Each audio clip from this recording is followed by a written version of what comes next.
Para el que no lo sepa, pues Paquita todo lo que hemos contado ahora lo ha vivido en primera persona, lo ha vivido además desde la oposición al franquismo y desde un papel muy activo en todo lo que tiene que ver con la lucha democrática durante toda tu vida, vamos a decir. Voy a decir durante la transición, pero realmente durante toda tu vida, porque prueba de ello es que estás hoy aquí con nosotros. Te dejo el micrófono. Bueno, pues... Está bien. Sí, bueno, muchísimas gracias por haberme invitado y la verdad es que a mí me encanta el público que está aquí delante porque sois todos jóvenes, con lo cual es lo que me parece que es importante, que sepáis y recordéis, que no lo habéis vivido, pero que recordéis un poco la historia de España, que realmente yo creo que el fracaso que hemos tenido, alguna pregunta que le habéis hecho antes a Nicolás, que me ha gustado mucho como historiador, yo creo que el fracaso que hemos tenido mi generación es que no hemos sabido explicar, o no hemos explicado, o no hemos querido explicar. Yo ya no sé si no quería. Vamos a ver, yo decía que quizá el fracaso que hemos tenido es que no hemos sabido explicar o no hemos querido pues explicaros cómo fue la dictadura. Y claro, en los colegios, en los institutos y por supuesto en la universidad, en mi época no se llegaba nada más que sabíamos perfectamente todo lo que era la Reconquista, eso lo sabíamos todo, pero no llegábamos, desde luego nunca llegamos a la República y por supuesto nunca llegamos a nada. Pero ahora yo creo que ha pasado lo mismo, que la LOSE y todas las leyes que hemos aprobado en la democracia de la educación, que quizás es uno de los fallos, que vamos pasando de leyes en leyes, pues no se explica. Por lo tanto, no conocéis nada de la dictadura y a mí me ha impresionado cuando he visto en algunos programas de televisión que algunos jóvenes pues decían, no, Franco se suicidó, Franco se murió. Entonces yo creo que tenía un cacao mental total, que no sé si se referían a Mussolini, a Hitler o sea, a mí eso me parece que es una tristeza, porque en el fondo estamos hablando del último periodo de España, o sea, de hace 50 años, ¿no? Por lo tanto, sería lógico saber qué pasó en la dictadura, cómo fue el golpe de Estado del año 36 y cómo la República pues tenía una situación muy avanzada. De hecho, por ejemplo, ayer yo que tuve la suerte de presentar un libro sobre el exilio español, el exilio en México, que fueron muchísimos intelectuales, Masao, un montón de gente muy buena y que la verdad es que le valió mucho a la población mexicana, pero crearon ahí un nivel cultural muy importante. Entonces salieron de aquí, como ha dicho antes Nicolás, pues muchísimos intelectuales, científicos, etcétera, y muchísimos avances. Bueno, pues eso... en esta fría mañana de invierno madrileño. Y fundamentalmente de la guerra de los militares africanistas que habían estado luchando en África, porque gran parte de los militares apoyaron a la República, los militares que estaban, pero los africanistas, que es donde venía Franco y venían todos ellos, Mola, etcétera, bueno, pues estos fueron los que dieron el golpe de Estado en el 36 contra un Estado que era la República, que era totalmente legítimo y que había ganado las elecciones. Por eso hay mucha gente que siempre dice, no, este no es legítimo porque no, ganaron las elecciones y efectivamente les dieron un golpe de Estado, pero habían hecho muchísimos avances. Desde luego avances en la cultura. España era una España absolutamente pobre.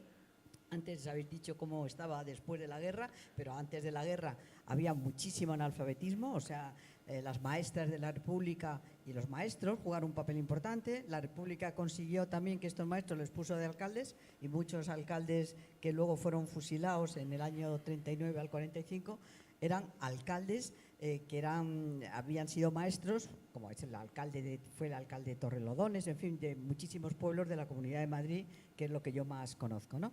Entonces, bueno, yo creo que del 39 al 45 fue un horror, porque fue una época muy dura en la que hubo muchísimos fusilados que les sacaban de sus casas, porque yo siempre he dicho a aquellos que dicen que no, todo es igual, no, la guerra es un horror y hay que evitar las guerras, porque eso es un horror, se hacen burradas, lógicamente hay unos más, porque hay unos que se defienden y otros que atacan, pero lo peor, yo creo, de la dictadura y del golpe de Estado fue del 39 al 45, porque ya había un gobierno ilegítimo desde mi punto de vista, pero era un gobierno, y sin embargo ese gobierno sacaba a la gente de sus casas y le fusilaron en el cementerio de cerca de aquí, vamos, el de la Almudena, el cementerio. En la puerta del cementerio nosotros hemos querido poner una placa porque allí se fusilaron a muchísima gente, no solamente las checerrosas, que fueron las conocidas, sino más de 12.000 personas están exiliadas. Y gran parte de las fosas es de esa época, Hay fosas de la época de la guerra, pero gran parte de las fosas es del 39 al 45, que fue una época muy dura. Y luego, a partir del 45, ya ha contestado antes Nicolás, me parece que es interesante, bueno, pues hubo diferentes pasos.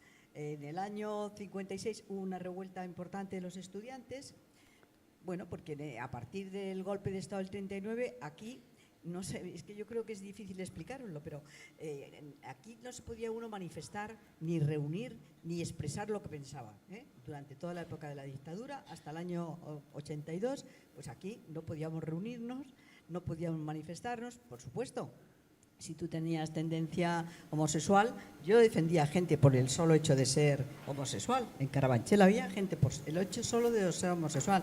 Las lesbianas, esas eran absolutamente invisibles, aunque también hubo mujeres lesbianas que por el solo hecho de ser lesbianas estuvieron en la cárcel de Ventas y posteriormente, cuando desapareció Ventas en el año 70, hubo en yeserías. Porque tú, Paquita, eras abogada, perdona. Sí, mira, yo mi historia ya la gente que no sobra porque bueno, está aquí todos los días. Aquí parece como que hay 3 compañeras que llegamos a la universidad en el año 61, procedentes de familias más o menos acomodadas.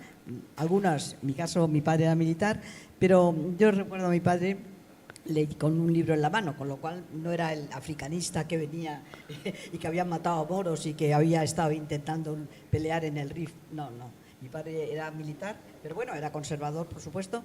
No hizo la guerra, le salvaron y le metieron en las embajadas de Chile. Hizo un papel muy importante durante la guerra porque cogió de ambos lados. O sea, y mi padre estuvo en la embajada de Chile los 3 años de guerra porque le salvó el dirigente socialista del pueblo de Fuenlabrada, porque decía, cuando le fueron a dar el paseillo, pues él dijo, yo me lo llevo, y le metió en la embajada de Chile. Bueno, yo procedo de un colegio de religiosas.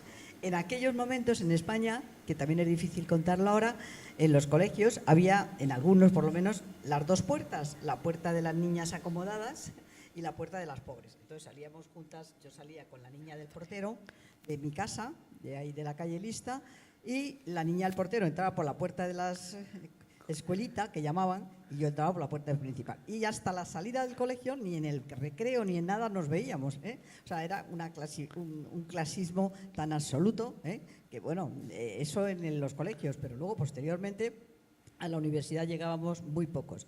Yo entré en la universidad en el año 61 y me encontré con que era una universidad en que, igual que en la clase trabajadora no había libertad sindical, era el sindicato vertical, el sindicato de Solís, el único sindicato para los trabajadores, y en la universidad tampoco había sindicatos ni asociaciones, era el SDEU, ¿no?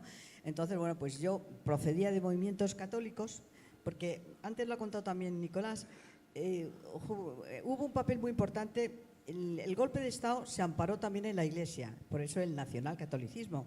Y habéis visto en algunas fotografías pues cómo Franco y su esposa entraban bajo palio, o sea, eran eso, la Iglesia les reconocía un papel fundamental porque era la cruzada. Yo creo que la diferencia en España con la Segunda Guerra Mundial de los aliados es que ellos hicieron la paz después de acabar la Segunda Guerra Mundial. Y aquí en España no fue la paz, era la paz del cementerio, eran los vencedores, o sea, la cruzada, habían ganado, y entonces, por lo tanto, los vencedores tenían que ir contra los vencidos. O sea, no hicieron como en la Segunda Guerra Mundial, que intentó el acuerdo y la paz. Aquí no, aquí fue muy específico en España, y fue el único país, yo creo, de que los vencedores tenían que imponerse, porque era una cruzada religiosa, y por eso el nacionalcatolicismo se mezclaba con el golpe de Estado. O sea, era la Iglesia oficial, que era lo que representaba el que había ganado, los vencedores, o sea, Franco. Y esa es la explicación del palio y tal. Se hicieron el concordato con la Iglesia en el año 53. Ese concordato pues permitía que en la Iglesia no pudieran entrar la policía ni nada.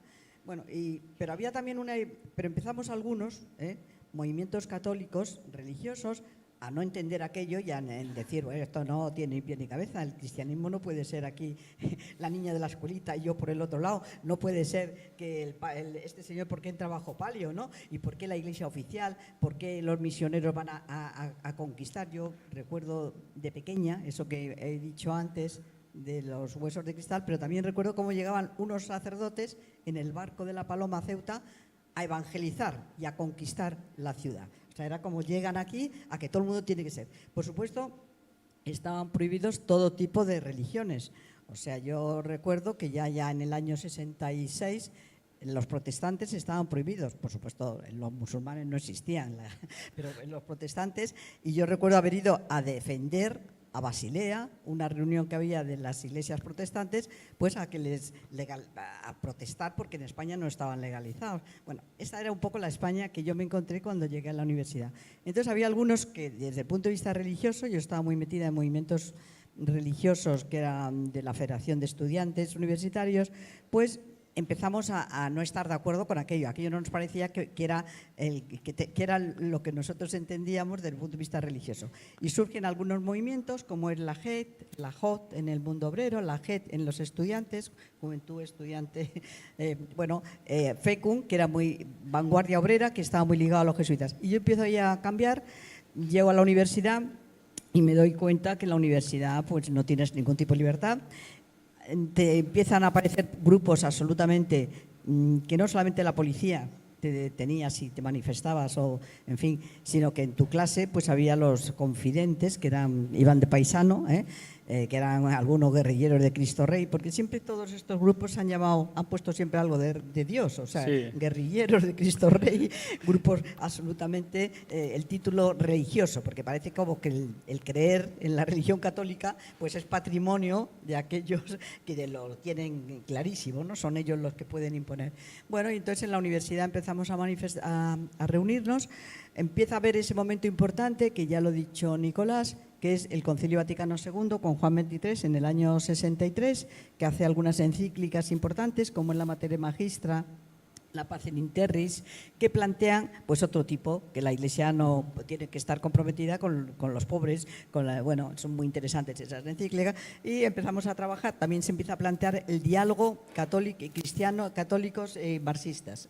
Bueno, en todo ese movimiento yo empiezo a trabajar en la universidad, y ahí me empiezo a comprometer, hasta que cuando acabo la universidad tengo muy claro que hicimos un documento que a mí me parece que fue muy importante, que fue la universidad al servicio de la sociedad. Bueno, ¿eso qué queríamos decir? Pues ¿En qué año más o menos? En el 65. 63, 64, 65. Un folleto que decía decir, somos privilegiados porque hemos llegado a la universidad, éramos pocos, chicas muchas menos, porque chicas prácticamente éramos nada, o sea, no llegábamos a 20, en un curso de más de 250 o 300.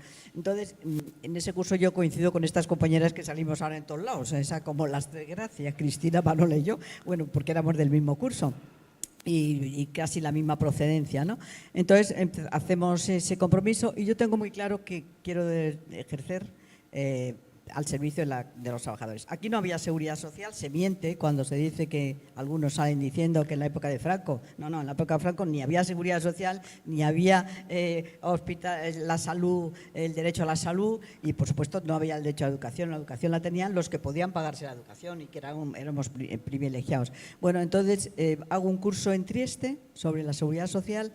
Ahí tengo contacto con Italia, ya está en otra fase, el Partido Comunista en Italia está muy avanzado y está en toda la política de reconciliación.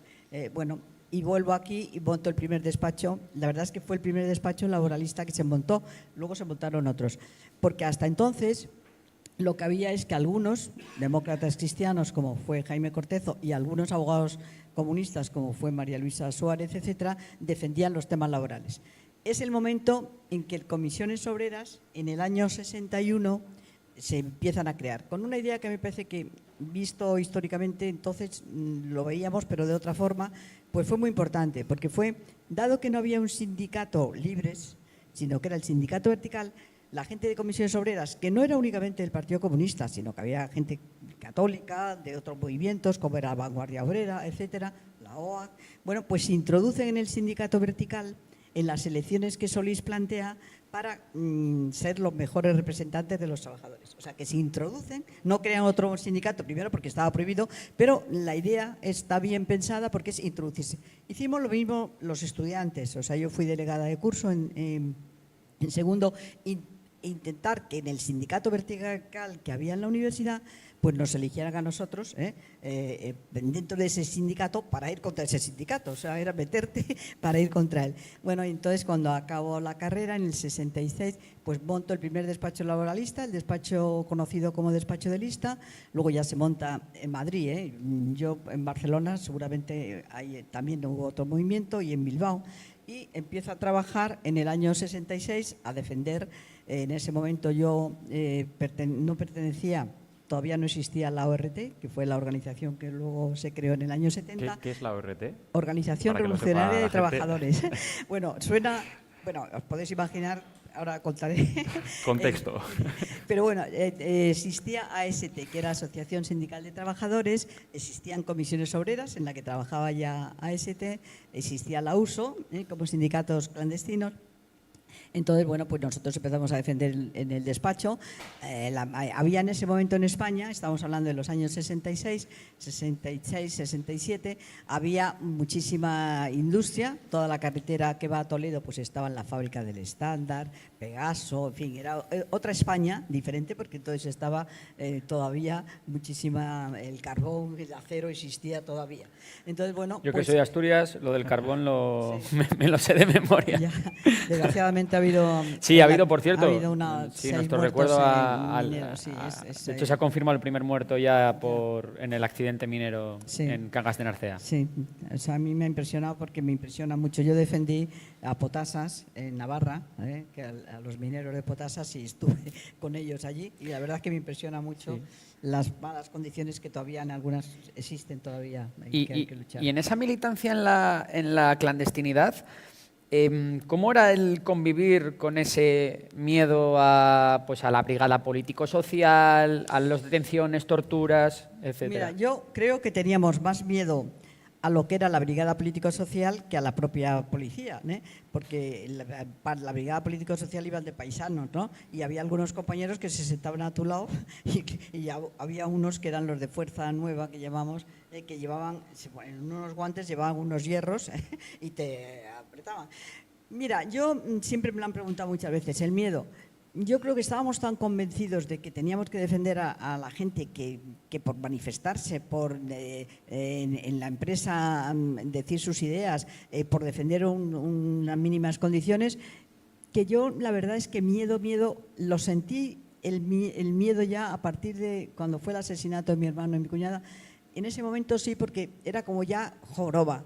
Hemos pasado todo esto, ya se ha muerto el dictador, ya creemos que podemos llegar a que haya una libertad. En ese momento quizá, pero miedo no, porque yo creo que tenía, por lo menos yo, tenía muy claro que había que defender un cambio, que eso no podía ser así. Es verdad que en aquel momento nunca pensábamos, o yo no pensaba, ni que iba a ser eurodiputada, ni que iba a ser senadora, eso no se nos ocurría. O sea, pero la amenaza era real. Era el defender lo mejor que podías en el despacho, que estaban colas de gente y que efectivamente entraba la policía y al principio no podía entrar, llamábamos al decano, oiga, que al colegio de abogados, el colegio de abogados jugó un papel muy importante, cosa que ahora veo que está haciendo cosas que no me gustan, como lo ha hecho con el personaje, con el fiscal general. Bueno, pero en aquel momento el decano, que era un señor conservador, como era Pedro El Ríos, pues nos apoyaba. O sea, decía, bueno, pues no, es que está la policía que va a entrar.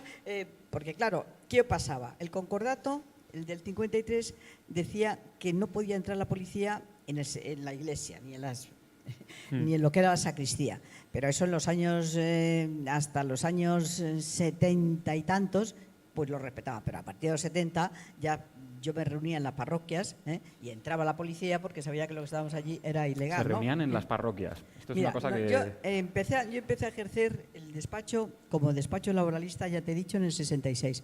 Pero yo veía, o pensábamos una serie de compañeros, que no únicamente había que defender a los trabajadores en su puesto de trabajo, sino que había que defenderles también en las condiciones de vida que vivían.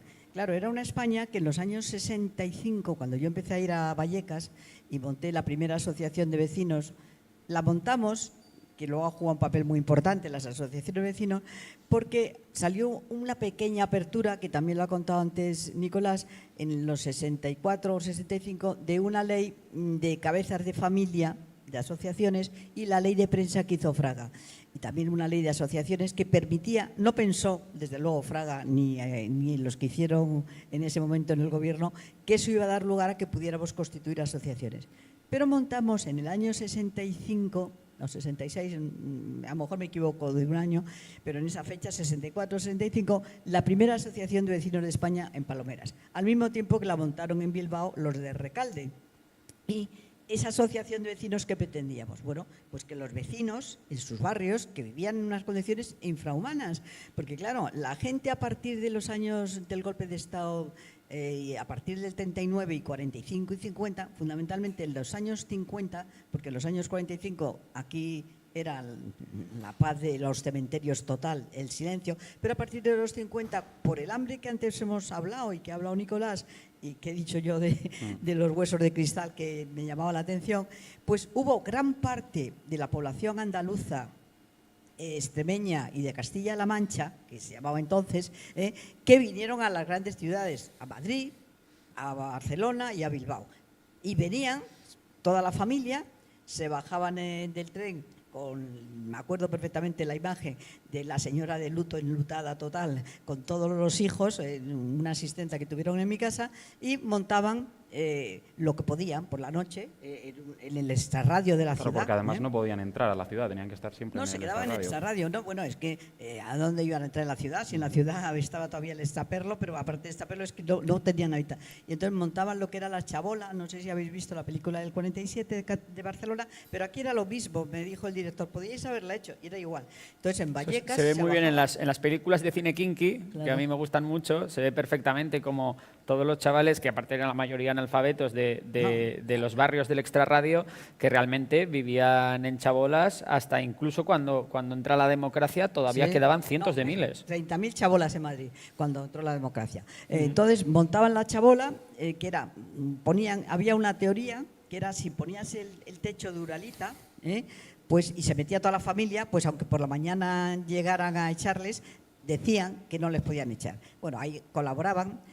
También colaboraron mucho los curas obreros. Bueno, los curas no obreros, porque obreros eran los que trabajaban. Los curas que fueron a las parroquias, es el caso del Padre Llanos, el Gabriel Rosón, Carlos Jiménez de Parga. Todos, yo os estoy hablando un poco de la Comunidad de Madrid, pero en Cataluña y el País Vasco es parecido. Entonces, estos también colaboraban y entonces yo empecé a plantearme que no solamente había que defender a los trabajadores en su puesto de trabajo, como os he dicho antes, sino en las condiciones inhumanas que vivían. Entonces empecé a ir a Vallecas, claro, a Vallecas, para los que estábamos en el centro era ¡buf! Y se creía y decían, ahí están los rojos, ahí no, parecía que no podías entrar. Yo me acuerdo que me decía, ¿pero cómo vas a Vallecas?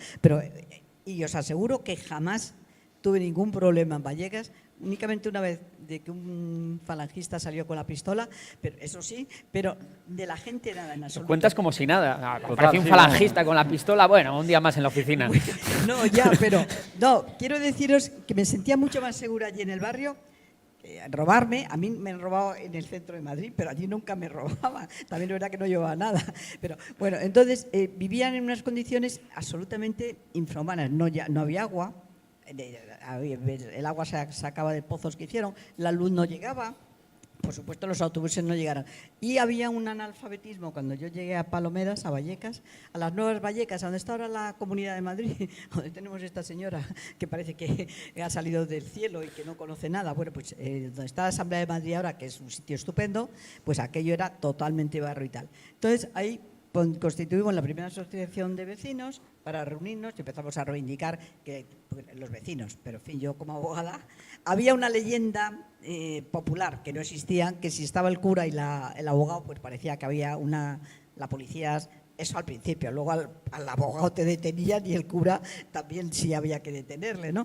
Entonces, bueno, pues ahí empezamos a trabajar por el barrio y yo creo que la manifestación más importante de la vivienda, por eso cuando se dice, es verdad, tenéis un problema de vivienda importantísimo, pero entonces también lo había, porque había 30.000 chabolas alrededor de Madrid, o sea, todas Vallecas, Orcasitas, toda la zona, porque en la época de la dictadura de Franco, se hicieron las viviendas de la obra sindical, que eran unas viviendas que carecen de muchísimas condiciones, pero evidentemente faltaban viviendas porque se destruyeron viviendas durante la guerra, pero no había viviendas, o sea, la gente vivía en chabolas. Y claro, la chabola era un horror. Yo me acuerdo que algún caso, como anécdota, de uno que se murió y que no entraba ni por la puerta ni por la ventana, podíamos sacar al cadáver porque no entraba. O como en la casa de al lado, me acuerdo de 3 chicas que como estaban las chabolas todas juntas, pues el de al lado las veía bañarse en el patio por la noche, o sea, escándalo total. Bueno, esa era un poco la España que yo me encontré en Vallecas, con un analfabetismo de mujeres de casi el 80%. Y una pregunta, Paquita. Fijaros que cuando decimos analfabeto significa una persona que no es culta. Bueno, pues se entendía en aquella época que eras analfabeto si no sabías firmar. En cuanto la señora sabía poner Pepita o tal, ya no era analfabeta. Yo llevaba un tapón, lo mismo que hacen los niños a veces, ¿no? Un tapón para que pusieran el dedo en las demandas que hacíamos. Bueno, eran demandas, no había ley del divorcio, pero había peleas en la pareja. Y había reclamaciones vecinales. Entonces yo llevaba un tapón para que pusieran el dedo y era un porcentaje altísimo. Solamente el cambio de pasar del analfabetismo que había, porque claro, vinieron pueblos enteros rurales, o sea, por ejemplo, la calle Martos en Madrid, en el Pozo del Tío Raimundo, la calle Martos, bueno, pues era el pueblo Martos de Jaén, o sea, donde se llamó Martos la calle porque vino todo el pueblo, o casi todo el pueblo rural, se quedaron los que allí podían tener los olivares y funcionaban, pero el Martos entero se vino para acá. Bueno, perdona, que te he cortado. No, nada, que te iba a hacer una pregunta. Yo me iba a preparar una entrevista, pero casi estoy por dejarte y que tires tú entero.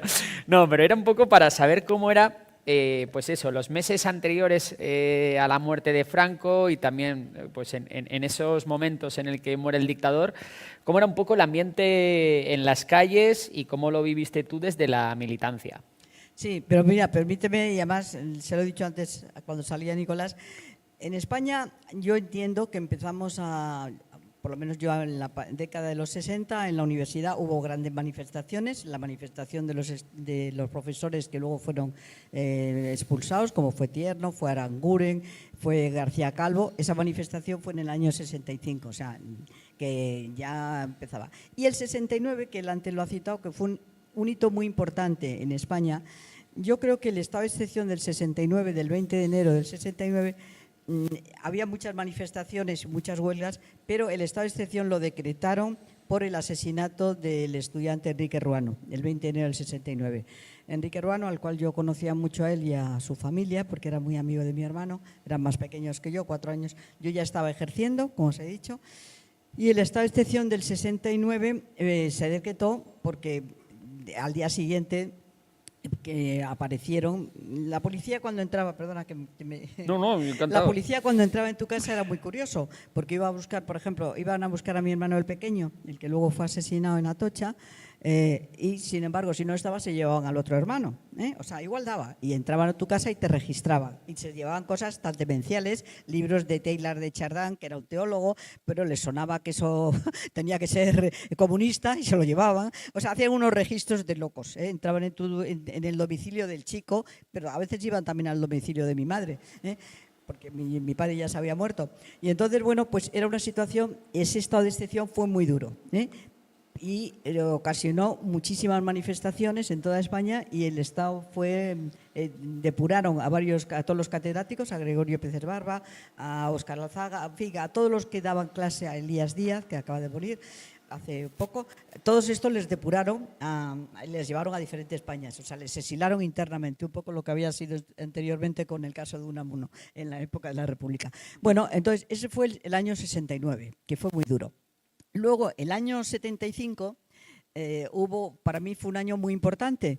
Primero porque el año 75 hubo una conferencia de las mujeres en la que algunas incluso de las cortes franquistas, como fue Belén Landaburu, y algunas como esta María Telo, que era una abogada que hizo una codificación muy importante, plantearon que no podíamos seguir en el año 75, fijaros compañeras, que estábamos sometidas a la licencia marital, que ya lo ha contado antes Nicolás, que era que estábamos sometidas al padre o al marido o a Dios. Y no éramos mayores de edad prácticamente hasta que no teníamos 25 años, no éramos mayores de edad si no nos casábamos teníamos que estar sometidas al padre o nos metíamos monjas. Entonces, el año 75, la conferencia esa, tanto Belén de Landaburu, que era de las Cortes franquistas, también Mercedes Formica, plantearon que eso no podía ser. Entonces la conferencia fue muy importante para nosotras las mujeres, porque nos sacaron de la licencia marital, que era increíble. Yo era abogada y necesitaba la autorización de mi marido para todo, para defenderme yo, todo. Yo podía defender a otros, pero no me podía defender a mí misma para nada. Bueno, pararon un juicio porque yo no era mujer y en la ley de enjuiciamiento hablaba de los hombres. O sea, eso fue muy importante. Y ese año 75 fue también horroroso porque fueron las últimas ejecuciones. España fue el último país europeo que puso la pena de muerte. Bueno, no sé si se mantuvo en Grecia, no digo por si alguien me sale por ahí, pero España fue de los países europeos el último que mantuvo las penas de muerte.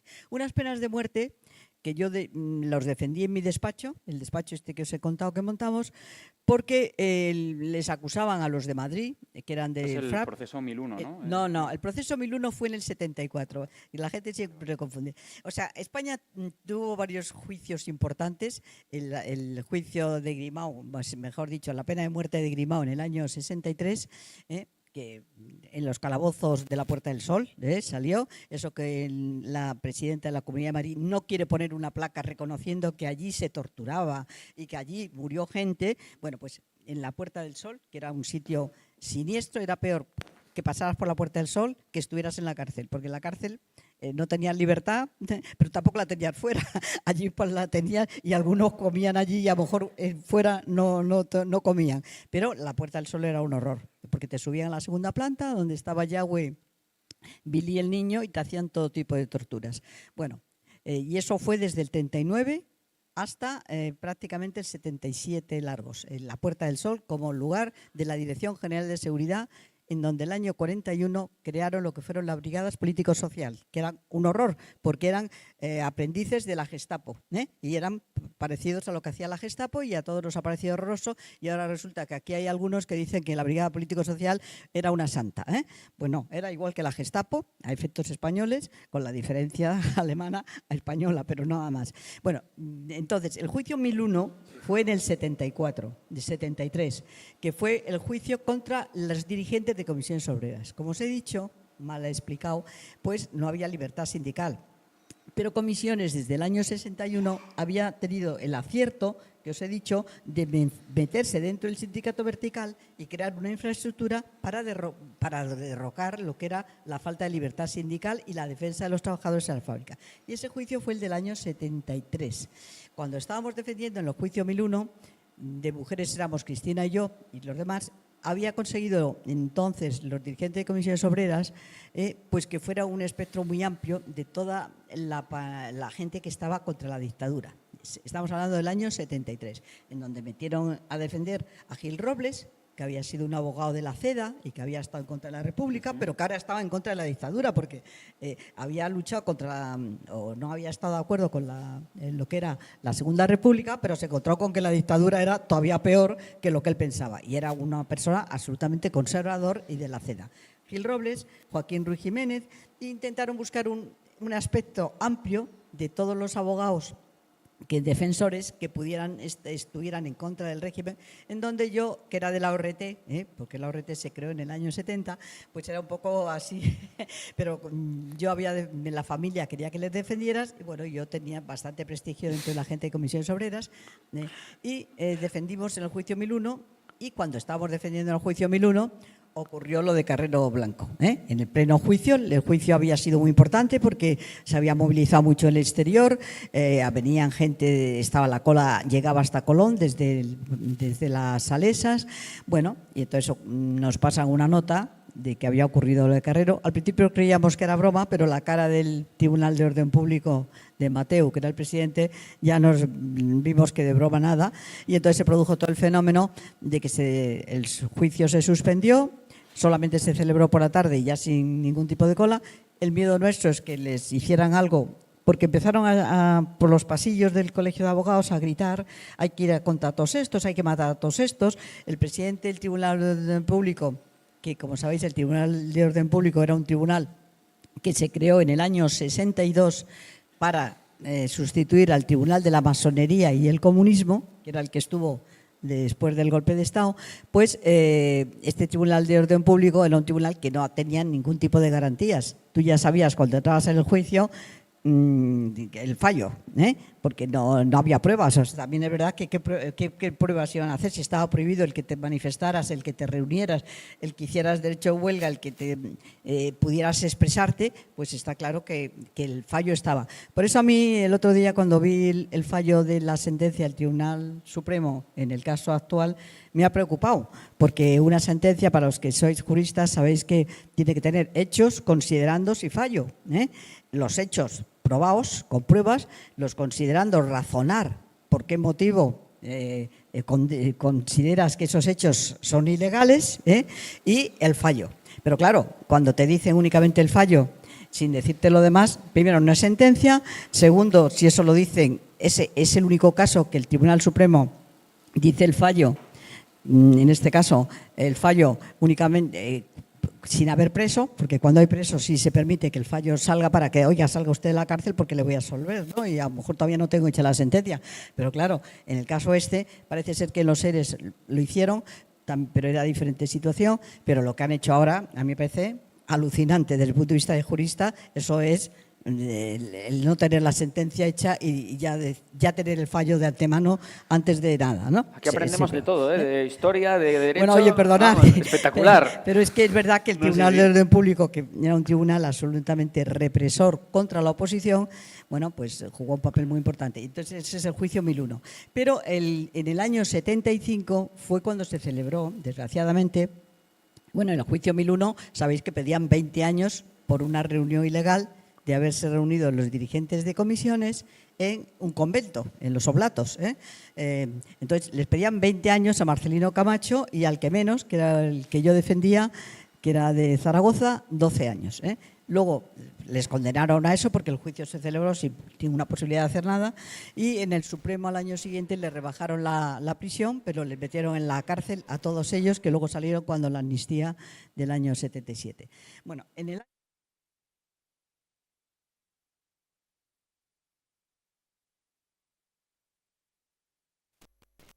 fue muy importante para mí porque fueron el juicio, las últimas penas, las últimas ejecuciones. Fue que les cogieron, ya había muerto, estaba el dictador muy mal, fue 2 meses antes de morir el dictador Franco, en septiembre, y entonces había un grupo que era el FRAP en Madrid, bueno, en España, pero en Madrid fundamentalmente, que les acusaban, porque no se llegó a probar nada, les acusaban de que habían matado a un policía y que habían matado a un guardia civil, algo que evidentemente mi organización, a pesar de llamarse así, y las otras, no estábamos por la lucha armada en absoluto.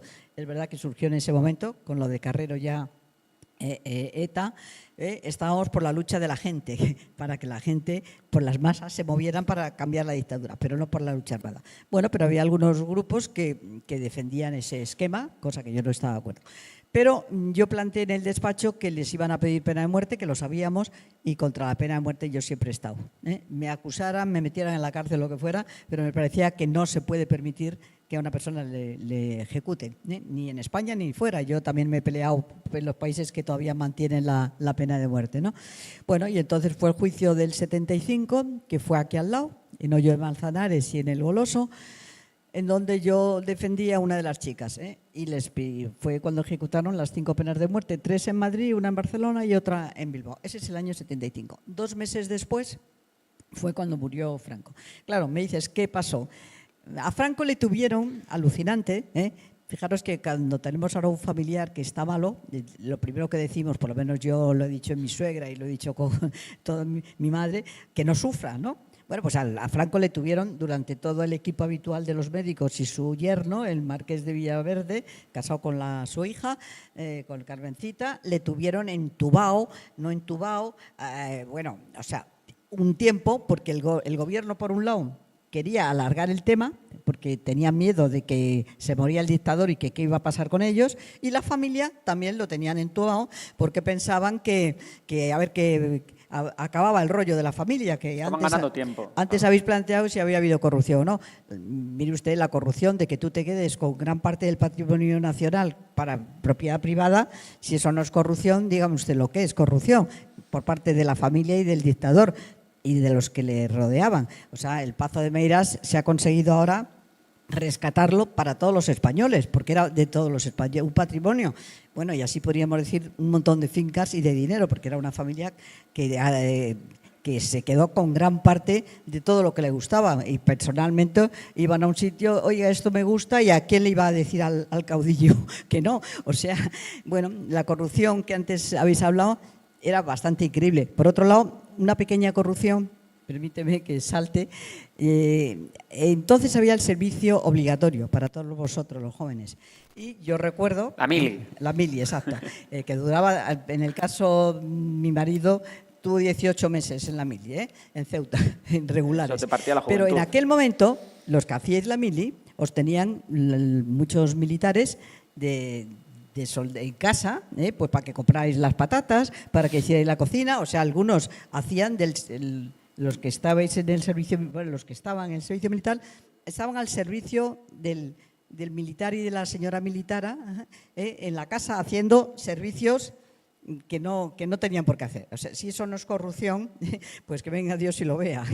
Bueno, yo creo que, digo, paréntesis, entonces cuando murió Franco, la realidad es que ya llevábamos semanas con el tema de la muerte de Franco, o sea, que no es que de repente ¡plaf!, se caiga en… Entonces yo ya estaba más que habituados que aquel señor iba a morir. Otra cosa era el miedo y la esperanza de qué podía pasar, de que habíamos estado trabajando para conseguir un país democrático, un país que las mujeres fuéramos iguales, que no tuviéramos licencia marital, que la habíamos conseguido en mayo de ese año, y que qué podía pasar. Con gran miedo, porque en aquel momento, antes también lo habéis dicho, pues había no solamente la estructura que veía el militar, del ejército y de la policía, sino había muchos grupos fascistas que funcionaban y que a veces les tenías, vamos, a veces no, siempre tenías más miedo a esos casi que al que veías que era militar y que policía, ¿no? Entonces, bueno, pues el problema está en que yo estaba por lo menos habituada que aquello iba a terminar ese señor. El problema era qué iba a pasar. Entonces, en ese sentido, bueno, pues fue como lo viví. O sea, yo me enteré por la televisión y la cara triste de Arias Navarro diciendo no sé qué, diciendo Franco ha muerto. Entonces, yo nunca me he alegrado de la muerte de nadie, te lo digo, pero sí que me parecía que era una esperanza de que a lo mejor algo tenía que cambiar, iba a cambiar. Bueno, y ahí se produce un fenómeno que me parece que es interesante que los historiadores y vosotros lo sepáis. Del año 75 al año 82 es cuando más juicios ante el Tribunal de Orden Público pasó, porque es verdad lo que ha dicho antes el historiador, que es cuando más manifestaciones había, porque nosotros queríamos que aquello que no fuera la España de los años 60, sino que tenía que cambiar. Estábamos todavía fuera de la Unión Europea, entonces, por lo tanto, había muchas movilizaciones vecinales. Las asociaciones de vecinos jugaron un papel legal, pero por debajo también había los que potenciaban manifestaciones, o sea, ellos se reunían legalmente, pero los mismos dirigentes propiciaban pues reclamaciones de la vivienda. Hicimos una manifestación muy importante en Moratalaz contra la carestía de vida por la subida del pan. O sea, había muchas movilizaciones y es cuando más casos pasaron ante el Tribunal de Orden Público. Si veis la estadística, y hay algún libro interesante como el del magistrado Juanjo del Águila, pues el mayor número de gente que pasó ante el Tribunal de Orden Público, bueno, fue del 75 al 82. Y también fue cuando hubo más grupos incontrolados, grupos que vinieron de otros países, porque aquí había bastantes grupos fascistas italianos, argentinos. Hay que ver también el contexto internacional, que era en ese momento en Argentina, se daba la AAA. Bueno, y entonces lo de Franco, cuando llegó en el año 75, pues yo tenía el miedo y la esperanza. Miedo de qué podía pasar, porque no estábamos dispuestos a que volviéramos para atrás, sino que al contrario, o sea, por mucho que viéramos que aquello podía peligrar, queríamos que teníamos que avanzar, que España no podía seguir como había estado hasta entonces. Bueno, y yo creo que ese fue el año, lo de la muerte de Franco. Muy bien. Y luego, bueno, has mencionado un poco estos grupos de elementos incontrolados y también aquel ataque a los abogados de Atocha. ¿Cómo viviste en primera persona aquello? Bueno, y cuenta un poco igual hay gente joven que no sabe lo que pasó en Atocha en el 77. Cuéntanos un poco cómo fue. Bueno, os he dicho que en el 75 fue cuando se murió el dictador. Está claro que la dictadura quería seguir estando vigente. Entonces fue cuando se produce, por un lado, la ley de reforma, que la lanza Suárez. Antes le habéis preguntado, antes ha contestado Nicolás, sobre por qué salió Suárez. Bueno, yo estoy de acuerdo con la explicación que él ha dado, de que efectivamente salía, ahí había la lucha interna de los tres grupos, el grupo de Fraga, por un lado, el grupo de los que eran del movimiento y los que eran más. Él lo ha explicado bastante bien porque ha dicho las tres situaciones que se daban, ¿no? Bueno, y sacaron lo que fue la ley de reforma. La ley de reforma, que fue fundamentalmente propuesta, la oposición nos abstuvimos porque nos parecía que era una reforma que era que todo continuara igual, más o menos con aperturas sí, pero no una democracia plena. Entonces nosotros nos abstuvimos. Yo recuerdo una foto que tengo todavía de la entonces actriz Lola Gaos, no sé si os acordáis de ella, que era esa mujer que ha hecho algunas películas interesantes, recogiendo firmas absteniéndonos en la ley de reforma del 76. Pero fueron unos años muy duros y el 77, en enero del 77, pues había grupos, como os he dicho, bueno, yo creo que podían ser controlados, pero yo suelo discutir muchas veces con el delegado de gobierno entonces, señor Rosón, que sabíamos que había grupos raros y que aparecían. Matones, entonces, ¿no? Para entendernos un poco. Sí, matones, dispuestos a matar. En un momento en que efectivamente, como os he dicho antes, en Argentina, por ejemplo, estaba la AAA.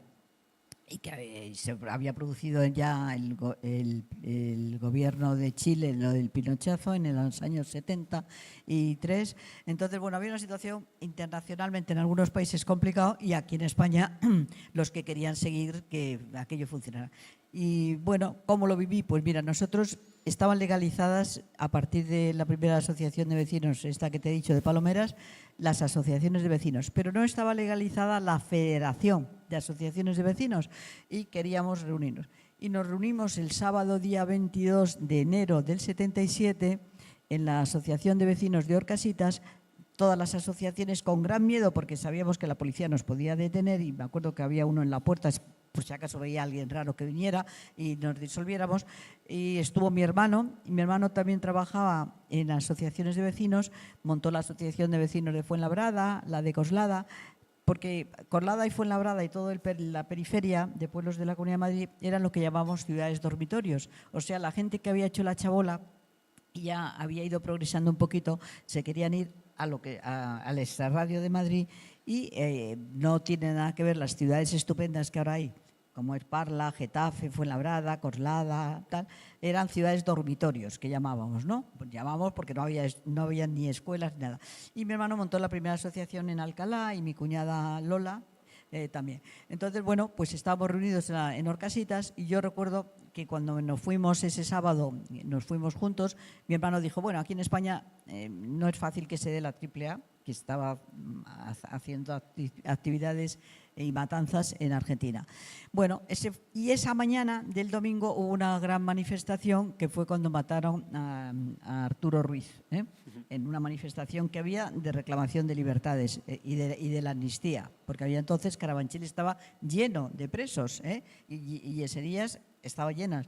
Yo estuve en la cárcel de Yeserías en el 76, en abril del 76, que también fue un año muy importante porque fue lo de la reforma, pero fue cuando la Platajunta, que era un grupo de toda la oposición democrática con Convergencia Democrática, que eran como dos alianzas. Por un lado estaban el Partido Socialista y algunas organizaciones como la ORT, etcétera, y por otro lado está el Partido Comunista con otros demócratas cristianos, etcétera, y hicimos una gran manifestación en el 76, en abril del 76, que fue cuando nos detuvieron a la cabeza y a mí me llevaron allí ese día con las mujeres. Fue la famosa frase esa de Fraga de "la calle es mía", que viene a reflejar un poco lo que él quería con la reforma, que era una democracia controlada. La calle es mía significa que tú controlas la calle, o sea, que hay calle, Sí. o sea, pero que tú la controlas, ¿eh? Bueno, pues que era por lo que nosotros nos abstuvimos en la ley de reforma, ¿no? Bueno, pues entonces en el salto del 76, de abril del 76, que fueron años muy convulsivos, al 77. Por cierto, Y Paquita, entonces, la experiencia en la cárcel, ¿cómo fue? pues mira, para mí fue muy interesante. Primero porque yo ya era abogada, ¿no? Y por otro lado, monté una consulta dentro de la cárcel. Claro, No te podías quedar quieta, ¿no? Las políticas estábamos separadas de las comunes, pero yo monté la consulta para las comunes, claro. Entonces pues fue muy interesante porque vi a mucha gente, algunas por abortar, otras efectivamente, alguna lesbiana, otras por delitos que yo no pensaba ni que existían. O sea, de una señora que me acuerdo que tenía una casa de animales para hacer relaciones sexuales. O sea, fue una experiencia muy interesante. Y luego fue también la experiencia muy interesante desde el punto de vista de abogada, de que muchas veces no atendemos a nuestros clientes y que no les íbamos a visitar a los presos, ¿no? Porque yo les ayudaba a cómo tenían que hacer la carta y tal.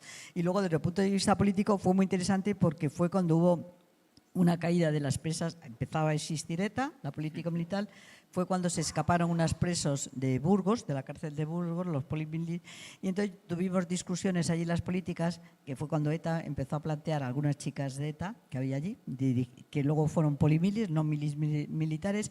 Me acuerdo que discutía, yo era de la ORT y yo entendía mucho la lucha del capital y el trabajo, y me acuerdo que ellos dijeron, aquí lo importante ya no va a ser el capital y el trabajo, va a ser el tema nacional, el tema...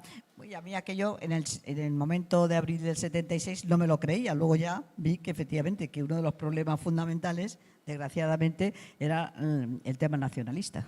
Te quería preguntar, Paquita, porque hay mucha gente Oye, joven. no le he contestado a este. No, bueno, ahora, dale. Vamos sacando temas y nos vamos acercando a ellos después.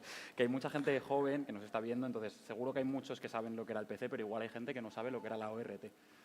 Pues mira, la ORT, Más, en aquel momento, claro, es muy difícil explicaroslo esto ahora, pero el partido fuerte de la izquierda, está claro que el Partido Socialista, después del golpe de Estado, gran parte estuvo exilada y no existía fundamentalmente. El Partido Comunista se rehizo aquí y algún militante también del Partido Socialista quedaba, pero era el partido fuerte. Pero era el momento de la confrontación y de la historia de la Unión Soviética y de los grupos que en aquel momento surgieron a partir de todo el tema de francés, etcétera, de mayo del 68, y algunos, surgía también el movimiento de China, de Mao, y entonces surgieron muchos grupos políticos que no estábamos de acuerdo, o no, fundamentalmente, con la política que llevaba el Partido Comunista, que no estábamos de acuerdo con la política que exactamente el Partido Comunista. Estábamos más de acuerdo con no únicamente capital y trabajo, sino que también hubiera revolución de las clases profesionales, etcétera. Y entonces surgieron bastantes grupos, el Partido de los Trabajadores, la ORT, que era Organización Revolucionaria de Trabajadores, que era horroroso porque el nombre era Organización Revolucionaria de Trabajadores, marxista-leninista, pensamiento Mao Zedong. Lo tenía todo. Imaginaros lo que es eso. Yo ahora lo veo y me quedo diciendo, madre mía. Sí, alguien dijo, queremos más comunistas, más comunistas. Vamos a meterle otro nombre. Pero claro, hay que verlo en el contexto. O sea, yo comprendo que eso ahora no se te ocurre, pero había que ver aquel momento como pensábamos que... Yo fui de las primeras personas que fue a China en el año... Qué vida, es increíble esto. Me acuerdo que fui en el año 75, cuando no había relaciones España-China, en absoluto. Y la verdad es que cuando volví de China dije, oye, esto no me gusta para mi país. Yo vi a la señora aquella que llevaba los buñones, porque las ponían los pies vendados. Bueno, yo dije, esto no me vale para mi país. Pero bueno, pero tenías ahí una idea de que se había hecho una revolución, que Mao había conseguido, y eso fue muy importante, pues eso, sacar del hambre a miles de chinos. Pero había otros problemas que no estaba de acuerdo. Bueno, ahí tendríamos una hora o dos o tres para explicar lo que era. Bueno, la Organización Revolucionaria... Tenemos un vídeo en nuestro canal explicando, para el que lo quiera ver, explicando cómo China se convierte en una potencia económica. Exactamente, sí. Así que el que quiera, a Memorias de PET. Bueno, entonces, volviendo al 77. Entonces, en el año 77 estábamos reunidos en Horcasitas. Ya os digo, para conseguir la legalización de las asociaciones, hubo la manifestación al día siguiente importante en la que fue muerto Arturo Ruiz, y en la mañana del lunes, el lunes del 77, pues del 24 de enero fue cuando se produjo también la muerte de la chica Mariluz Nájera, con un bote que tiraron, y había grupos fascistas en las manifestaciones que eran los que más temíamos, ¿no? Bueno, yo recuerdo a mi hermano, como os he dicho antes, que decíamos, uy, esto que está pasando en Argentina aquí no puede pasar, y ellos estaban reunidos. Mi hermano no trabajaba en Atocha, ni mi cuñada. Atocha trabajaba nada más que dos de los que, uno que se salvó, Alejandro Ruiz Huertas y Luis Javier Benavides. Yo esa mañana había estado con Luis Javier Benavides y con Alejandro Ruiz Huertas, que llevaban también una asociación de vecinos de Vallecas. Bueno, y había costumbre en aquel momento de que cuando había habido algún detenido, alguna persona muerta, como había sido el caso de Mariluz Nájera y tal, en la propia iglesia de Palomeras Bajas, donde habíamos montado la asociación, hacíamos como una especie de funeral laico, o sea, era juntarnos para en conmemoración y en recuerdo de esa persona. Bueno, y como acto político también, la verdad. Entonces yo venía de Palomeras, cuando llegué a mi casa, era una semana de tensión, porque no solamente había habido las manifestaciones que habían muerto estos dos compañeros que os he dicho, Mariluz Nájera y Arturo Ruiz, sino que también estaban secuestrados dos figuras por el Grapo. El Grapo no sabíamos ni lo que era. Y no era un grupo como era el PT, la ORT, la Liga o el MC y el Partido Comunista, que nos conocíamos, sabíamos y nos manifestábamos. Lo del Grapo era como muy raro y el secuestro de Oriol era muy raro. O sea, era una semana de mucha tensión. Bueno, y entonces precisamente por esa tensión había una reunión de profesionales en donde estaba mi marido, del Colegio de Abogados. Había también un movimiento muy importante de los profesionales que no estaban de acuerdo, abogados, ingenieros, arquitectos, etcétera. Entonces, bueno, pues cuando llegué a mi casa me llamaron para si sabía dónde estaba mi hermano. Yo no lo sabía, mi hermano estaban reunidos en Atocha porque el despacho de Atocha, que era el despacho de Manuela Carmena, estaba libre, y había también una coincidencia que fuera la huelga del transporte. El transporte era el reducto más fuerte del búnker, donde eran los más fascistas del sindicato vertical, fundamentalmente en metal estaban también, estaban artes gráficas, pero en el transporte siempre han jugado un papel muy importante el transporte en todos los países, y en este caso pues había una huelga del transporte encabezado por uno de Comisiones Obreras, Joaquín Navarro. Y entonces entraron en el despacho tres fascistas que eran conocidos porque, mira, la policía en aquel momento, yo eso lo discutí mucho, sabía quién eran fascistas y controlados. Por eso ahora es muy importante que se sabe también quiénes son los fascistas y se les tenga controlados, que fue lo que le dije yo al delegado de gobierno, porque estos tíos pueden matar. O sea, a lo mejor nada más que se quedan en vociferar, pero a lo mejor resulta que no, porque la mentalidad absolutamente de que el ser humano, que no son ellos, no pinta nada, pues están dispuestos. Y entraron dos con pistola y buscando al de la huelga del transporte, a Joaquín Navarro. Entonces el primero que dijo no, aquí no están, fue mi hermano, por lo visto, según me contó mi cuñada. Entonces les asesinaron pues con la figura del 2 de mayo, levanten las manos. Y yo siempre lo comenté muchas veces a mi cuñada, que ha muerto años después, que como siendo ellos 9 y entrando 3 con pistola, cómo no se tiraron encima, porque algunos se hubieran salvado más, ¿no? Bueno, yo creo que ellos pensaron que era imposible que les asesinaran, y no solamente sino en el suelo les remacharan. Murieron 5, entre ellos mi hermano, el que más años tenía no llegaba a 30, mi hermano tenía 29. Sí, me parece que tenía Valdevira, me parece que tenía alguno más, pero vamos, eran todos menores de 30. Y 4 que fueron supervivientes de casualidad, porque Alejandro Ruiz Huertas se salvó porque la bala le tocó en el bolígrafo y nada. Y mi cuñada, porque la bala le entró por un lado de la garganta y la salió por el otro, y porque mi hermano se echó encima para protegerla. Bueno, yo creo que ese acto, que fue uno de los últimos de no querer avanzar, y de estos fascistas, uno de ellos era hijo de una secretaria que había trabajado con Blas Piñar, porque, y bueno, se les cogieron 2 meses después, en la Semana Santa de abril, esto fue el 24 de enero del 77.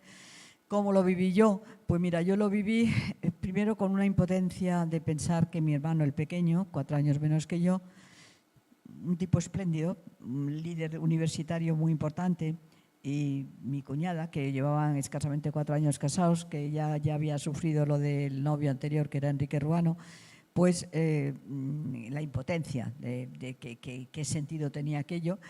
Pero fíjate, no me pensé que teníamos que seguir para adelante, o sea que en recuerdo de él, o sea que había que seguir trabajando por el tema. Y el entierro fue tan impresionante, que de silencio y de miles de personas, que yo creo que aquello te dejó. Yo iba en el coche fúnebre con mi madre y con el sacerdote, con Llanos, y en fin, que fue impresionante el entierro. Y le salió mal, porque yo creo que el entierro tan masivo, organizado por la gente del Partido Comunista y por comisiones obreras y por toda la oposición, bueno, pues yo creo que fue lo que hizo que en el debate interno que había dentro del búnker y dentro de los más aperturistas, pues que no tuviera más remedio Suárez, que a pesar del miedo que tenían al ejército, que en ese momento el ejército era muy fuerte y que se oponía a legalizar al Partido Comunista, pues que legalizara al Partido Comunista en la Semana Santa de ese año, del 77. Se celebraron las primeras elecciones democráticas en el 77, pero no estábamos legalizados, nada más que el Partido Comunista, que le legalizaron en junio del 77, y al Partido Socialista. Los demás partidos no pudimos presentarnos con nuestras siglas porque éramos ilegales. Y nos tuvimos que presentar, ORT se presentó como candidatura de los trabajadores.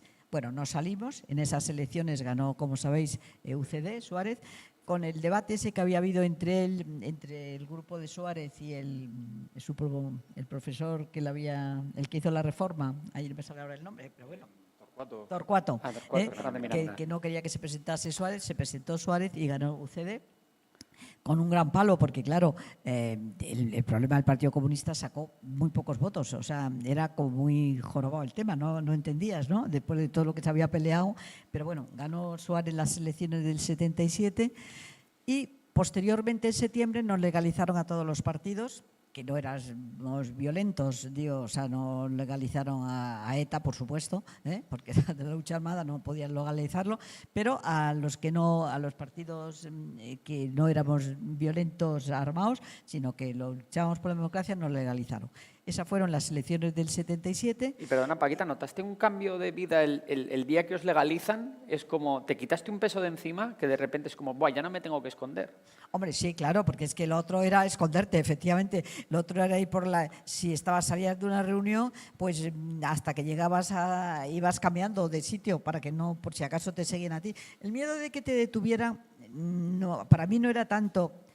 Era si te detenían, que te hicieran. A mí en mi caso no me lo hicieron, yo no sufrí torturas. Pues, también es verdad que era abogada y me acuerdo que Yahweh le fastidió mucho cuando estuve detenida en el 76 con motivo de la manifestación que os he contado. ¿Cómo usted salen muchos sumarios? No ha estado aquí, estaba cabreado como una moto.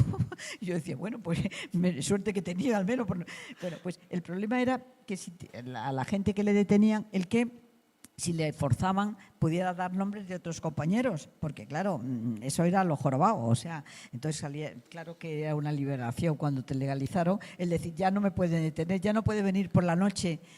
Es que claro, yo comprendo a vosotros jóvenes que es difícil ponernos en esa cabeza, pero fijaros, yo recuerdo a mi madre, la pobre, que nos habíamos quedado sin padre, ella con 38 años, con 3 niños, yo iba a cumplir 14 años, que llegaba la policía por la noche, que el vecino de enfrente, que era muy de derechas, pues llegaba el policía, que los veíamos desde la ventana, mi hermano, a ver, súbete a la escalera, pero la escalera no valía para nada, porque también subía la policía por la escalera, se imaginaba, y que subían con el sereno, que entonces había serenos, una figura que desapareció, y subía el sereno con la policía, y tú ahí es con miedo, porque ya os he dicho antes que si no estaba uno se llevaban a otro, igual daba. Entonces, claro, eso era una liberación, que eso no te iba a pasar, ¿no? Que ya la ventana no la tenías que asomarte a ver qué pasaba, ¿no? Sí, fue una liberación absoluta. Y luego, fijaros, se produjeron las elecciones del 79, que fueron las primeras elecciones democráticas de los ayuntamientos, y fueron muy importantes porque en esas elecciones se cambió. O sea, gran parte de los líderes vecinales se presentaron a las elecciones municipales y ahí sí que, por ejemplo, en Madrid se hizo la coalición de Enrique Tierno Galván. Yo me presenté a esas elecciones en el 79 como candidata a Madrid como ORT. Fijaros lo que era una chica de una familia en la clase, en el barrio Salamanca, que era donde vivíamos, pues ORT Paquita Sauquillo, pues era un golpe. Pero a pesar de eso, había tal conciencia, yo creo, de que habíamos trabajado, que a mí yo casi entré, o sea, bueno, entré de concejal, se pedía el 5%, que es mucho, pero saqué más que lo que luego han sacado Roca y otros, o sea que bueno, mucha gente me votó, que yo me imagino que no, que en fin, que decía, bueno, estos pobrecillos han trabajado. Ahora, sin embargo, hubo mucha gente en barrios que decía, no, usted ha trabajado mucho en Vallecas, pero hay que, el voto útil, hay que plantearse, y entonces no me votaron. Bueno, y una preguntilla, porque se habla mucho de los padres de la Constitución y todo esto, pero no tanto de las madres de la Constitución en el sentido de todas aquellas mujeres, ¿no?, que también lucharon pues por temas que les incumbían más a ellas, sobre todo el tema del divorcio, el tema del aborto. Pues primero preguntar cómo se fue gestando esa lucha y luego si también encontró por parte de sus propios compañeros algún obstáculo en ese camino.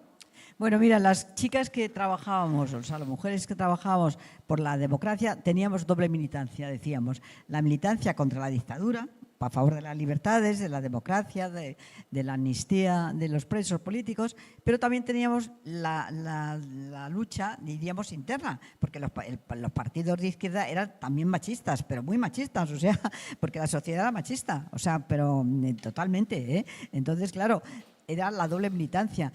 También teníamos el problema de que, por ejemplo, en las reuniones, los chicos se quedaban hasta las tantas y nosotros nos íbamos a nuestra casa porque teníamos que cuidar a los niños, o sea, era una mentalidad, porque a veces no solamente la legislación cambia, que no, la legislación es muy importante y cambió muchísimo a partir del 82, pues que la legislación ya no exista el hombre bueno, sino que la mujer pueda ejercer, es muy importante. Pero también es muy importante la mentalidad. Antes le habéis preguntado a Nicolás ¿qué cambios vería él, ¿no? Pues es verdad, la mentalidad es muy importante, que es fundamentalmente la educación y la cultura, de cambiar la mentalidad. Y esa mentalidad existía. Por lo tanto, la doble militancia la teníamos en nuestro partido, en todos, y se montaron las primeras asociaciones de mujeres. ADM fue la primera que se montó. Posteriormente montamos alrededor de los partidos asociaciones feministas. Las amas de casa, fijaros, que era una asociación de amas de casa, valga la expresión, porque era así, pero jugaron un papel importante, porque una vez que las mujeres, en general, hay movimiento asociativo, empiezas a cambiar, empiezas a discutir los problemas reales que tienes. Y entonces, por muy de derechas que seas y muy conservador, te das cuenta de los problemas reales. Era un momento, una sociedad que en el año 81 fue la primera ley del divorcio, la de Fernández Ordóñez. Yo tuve la suerte, con otro compañero, de sacar el primer folletito de cómo era la ley del divorcio. Una ley del divorcio no tiene nada que ver con ahora, era muy concreta y en unos supuestos muy concretos. Y saqué ese folletito para las amas de casa, que supieran cómo había que hacer la demanda. Pero me llevé la sorpresa de que lo tenían todo el mundo. Luego ese folletito, que son 2 muñequitos, que algunos todavía me lo dicen, hoy tengo yo aquel librito. Y el aborto estaba prohibido. Fijaros que es que en España, hasta el año 72, estaba prohibido la píldora anticonceptiva, o sea, eso que era prohibido, o sea, no se podía vender ni usar. Y el aborto, yo recuerdo una gran manifestación, ya entrado en el año 79 o 80, casi, sí, porque no fue legalizado hasta el año 85, aquellos famosos 3 supuestos, no sé si os acordáis. Yo defendí en el Senado los 3 supuestos de la ley del aborto, que eran muy concretos. Si la mujer estaba en malas condiciones, el feto estaba en malas condiciones, la mujer, eran concretitos. Y el Partido Popular recurrió ante el Tribunal Constitucional esos 3 supuestos. Entonces a mí me pidieron, me acuerdo perfectamente, que fuera a la televisión a defenderlos. Y lo defendí contra el padre de Ruiz Gallardón. Los 3 supuestos del aborto. Estaba entonces el Ruiz Gallardón, estaba allí de fiscal, que era entonces el fiscal, y me acuerdo que el debate aquel que lo saca en las memorias Campos Vidal, pues fue un debate muy fuerte, porque el PP creía que había ganado la sentencia ante el Tribunal Constitucional y no le dieron la razón, legalizaron lo de los 3 supuestos. Pero claro, el aborto fue legalizado en España en el año 85. Hasta entonces había mujeres que estaban en la cárcel, aparte desgraciadamente de aquellas que murieron, porque les hacían lo de la hoja de perejil, en fin, horrores, aquellas para que no abortaran. Podían ir a abortar las hijas que se pagaban el avión famoso que se llamaba el avión que iba a Londres, que era un avión que todas las chicas las llevaban sus mamás a Londres a abortar. Bueno, hasta el año 85 no hubo. Por lo tanto, nosotros hacíamos la doble militancia porque los compañeros eran igual de machistas que era la sociedad. Bueno, id ya pensando preguntas en el público y en el chat, id poniendo ahí algunas preguntillas. Y a mí solo me queda una, que es un poco, ¿en qué momento pues temiste más porque este proceso democrático no saliese bien? Y luego, por el contrario, también un momento que recuerdas especialmente feliz de todos estos años de militancia. Bueno, yo he tenido mucha suerte y muy mala suerte. De mala suerte porque, como os he dicho, me quedé sin padre a los 14 años, luego el asesinato de amigos, como fue el caso de Enrique Ruano, el asesinato de mi hermano, luego se ha muerto mi padre, luego he tenido mala suerte porque a mi hijo le dejaron también tirado. Tengo 2 hijos, tengo uno de ellos con 2 nietas, pero he tenido también mucha suerte porque he estado en muchos acontecimientos muy importantes. ¿Cuándo he temido porque esto se echara para atrás? Bueno, pues pasé relativamente un miedo relativo, pero lo pasé, en el juicio de las últimas penas de muerte, porque fui la última que salió del tribunal, porque abandonamos el tribunal porque no nos dejaron ningún tipo de posibilidades de defensa y salí escoltada entonces estaba la Guardia Civil y la policía, y salí escoltada de aquello. Y en aquel momento, pues claro, era una situación, pero me producía más también la indignación de que iban a ejecutar a uno de los que la familia estaba conmigo en el despacho, porque el despacho fue donde se defendió. En ese momento tenía dudas, tuve miedos también cuando el asesinato de mi hermano, porque había confusión.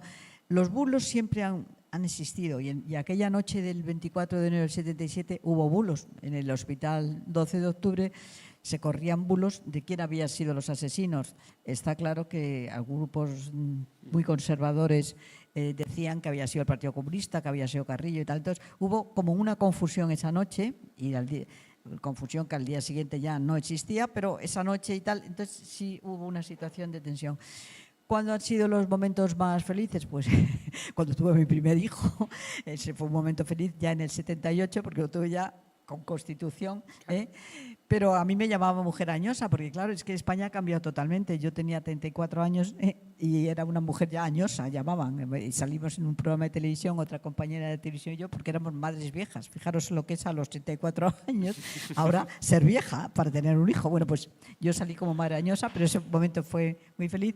Hombre, también fue un momento muy importante para mí en Yeserías, cuando tuve la suerte de que una de las que habían tenido el juicio, Concepción Tristán, pues tuvo a su hija en Yeserías. Entonces para mí fue muy impresionante el pensar que había estado en un juicio, que habían ejecutado a 3 chicos, compañeros de ellas no, ella estaba embarazada y fue uno de los argumentos que planteamos, y que luego naciera la hija. Por lo tanto, fue un momento tan... Bueno, ha habido muchos momentos que han sido interesantes, o sea, que me he sentido bien, y ha habido muchos momentos desgraciados, pero yo creo que si tú estás convencido de que no eres... que la idea de luchar por los ideales que crees, que tienes que luchar porque que la gente viva mejor. Y estoy muy contenta de ver Vallecas, el barrio estupendo que hay, que yo participé activamente en la remodelación. Bueno, pues es un motivo de alegría. Cuando pusimos la primera piedra, ya con el gobierno de Garrigues Walker, de UCD, diciendo este barrio no estamos dispuestos a que continúen estas 12.000 chabolas en Palmera. Pues eso fue un momento también muy agradable. O sea, hay muchos momentos. O sea, yo creo que la vida en general tienes momentos buenos y malos. Los malos tienes que pasarlos y sobre todo decir hoy que no vuelvan a ocurrir, y los buenos pues disfrutarlos.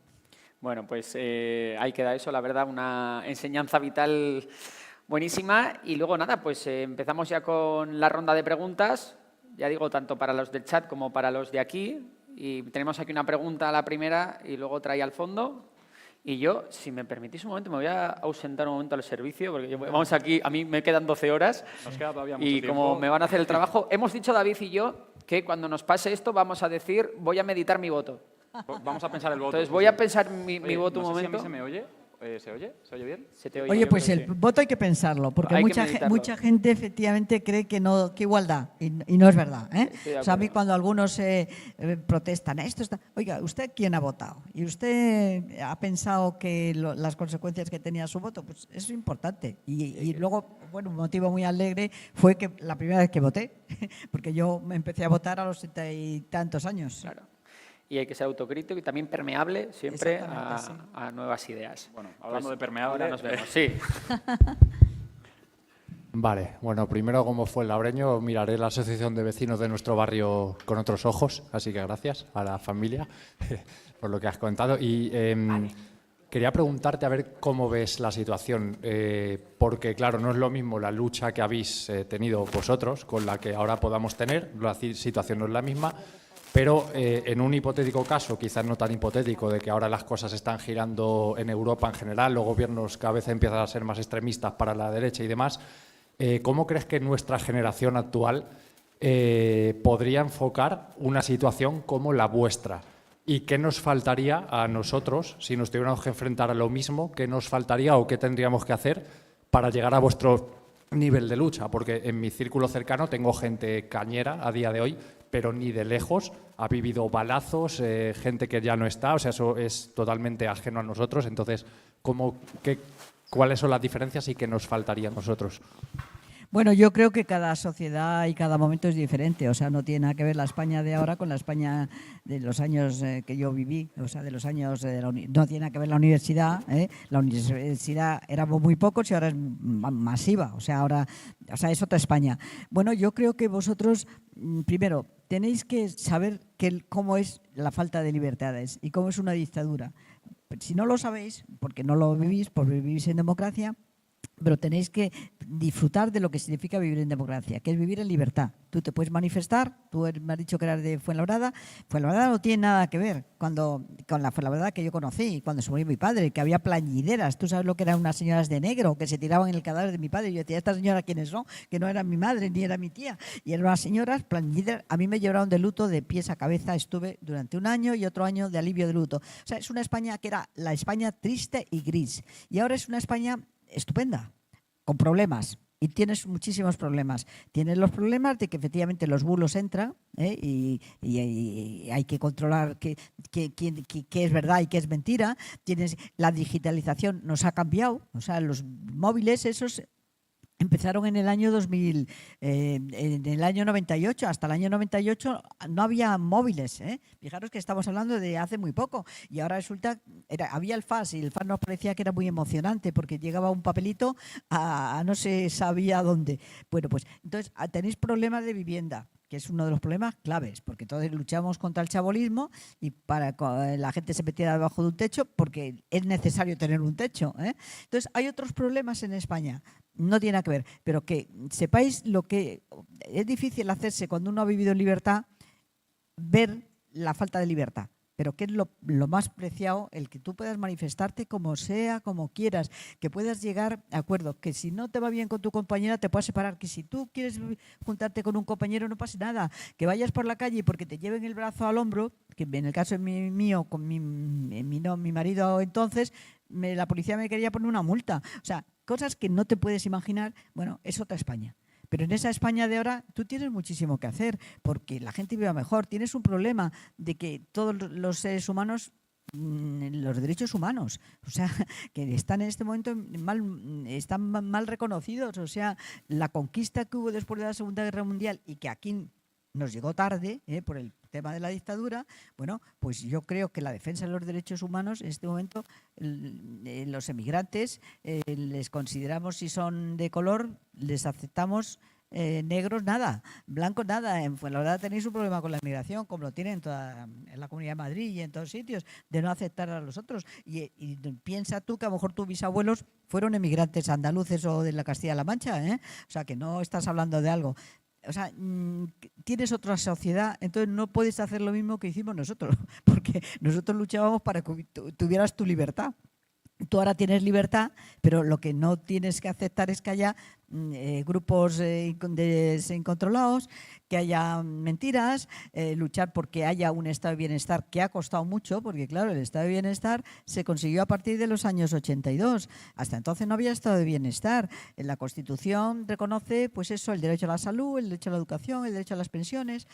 Se equivocaron, yo creo, porque la vivienda está en el título tercero y no en el título de segundo, que son los derechos constitucionales. Bueno, pues pelea para reclamar que la vivienda, el artículo 47, no quede como una declaración de principios, sino sea una realidad. O sea, tienes muchísimas cosas por las que luchar, ¿eh? Y eso que vives en una ciudad que está bastante bien, como Fuenlabrada. Entonces, es otro momento. No puedes hacer lo mismo que hicimos nosotros, porque es otra sociedad, ¿eh? Ahora, sí puedes hacer en que la señora o el señor ese que se coge la bandera dice como si fuese suyo, pues no, señora, esa bandera es de todos, no es suya sola con el traje. Cómprese usted un traje a donde quiera, pero no la bandera, como idea de patria español. Hay una idea muy bonita, yo ayer defendí, me parece que os lo he contado, ¿no? La presencia de un libro sobre los exilados. Entonces, cómo efectivamente los exilados hablaban de las Españas, ¿eh? Y decían y recordaban la idea, y varios escritores como Massaw y todos estos hablan, bueno, pues tú tienes que defender que España no es esa España que quieren algunos que sea todo ellos y solamente ellos y centralistas, sino que España es muy amplia, ¿eh? Tienen muchas cosas por las que luchar con libertad, ¿eh? Solo súper rápido, si pasase eso mañana y entramos en una dictadura mañana, ¿consideras que vivir eso nos haría cambiar y actuaríamos como actuasteis vosotros? Veniendo desde donde venimos nosotros del bienestar. Si mañana nos pasa esto, ¿nos haría reaccionar de esa manera, jugarnos la vida y pelear de esa manera? Hombre, yo creo que no va a pasar, o que tenemos que intentar por todos los medios que no pase.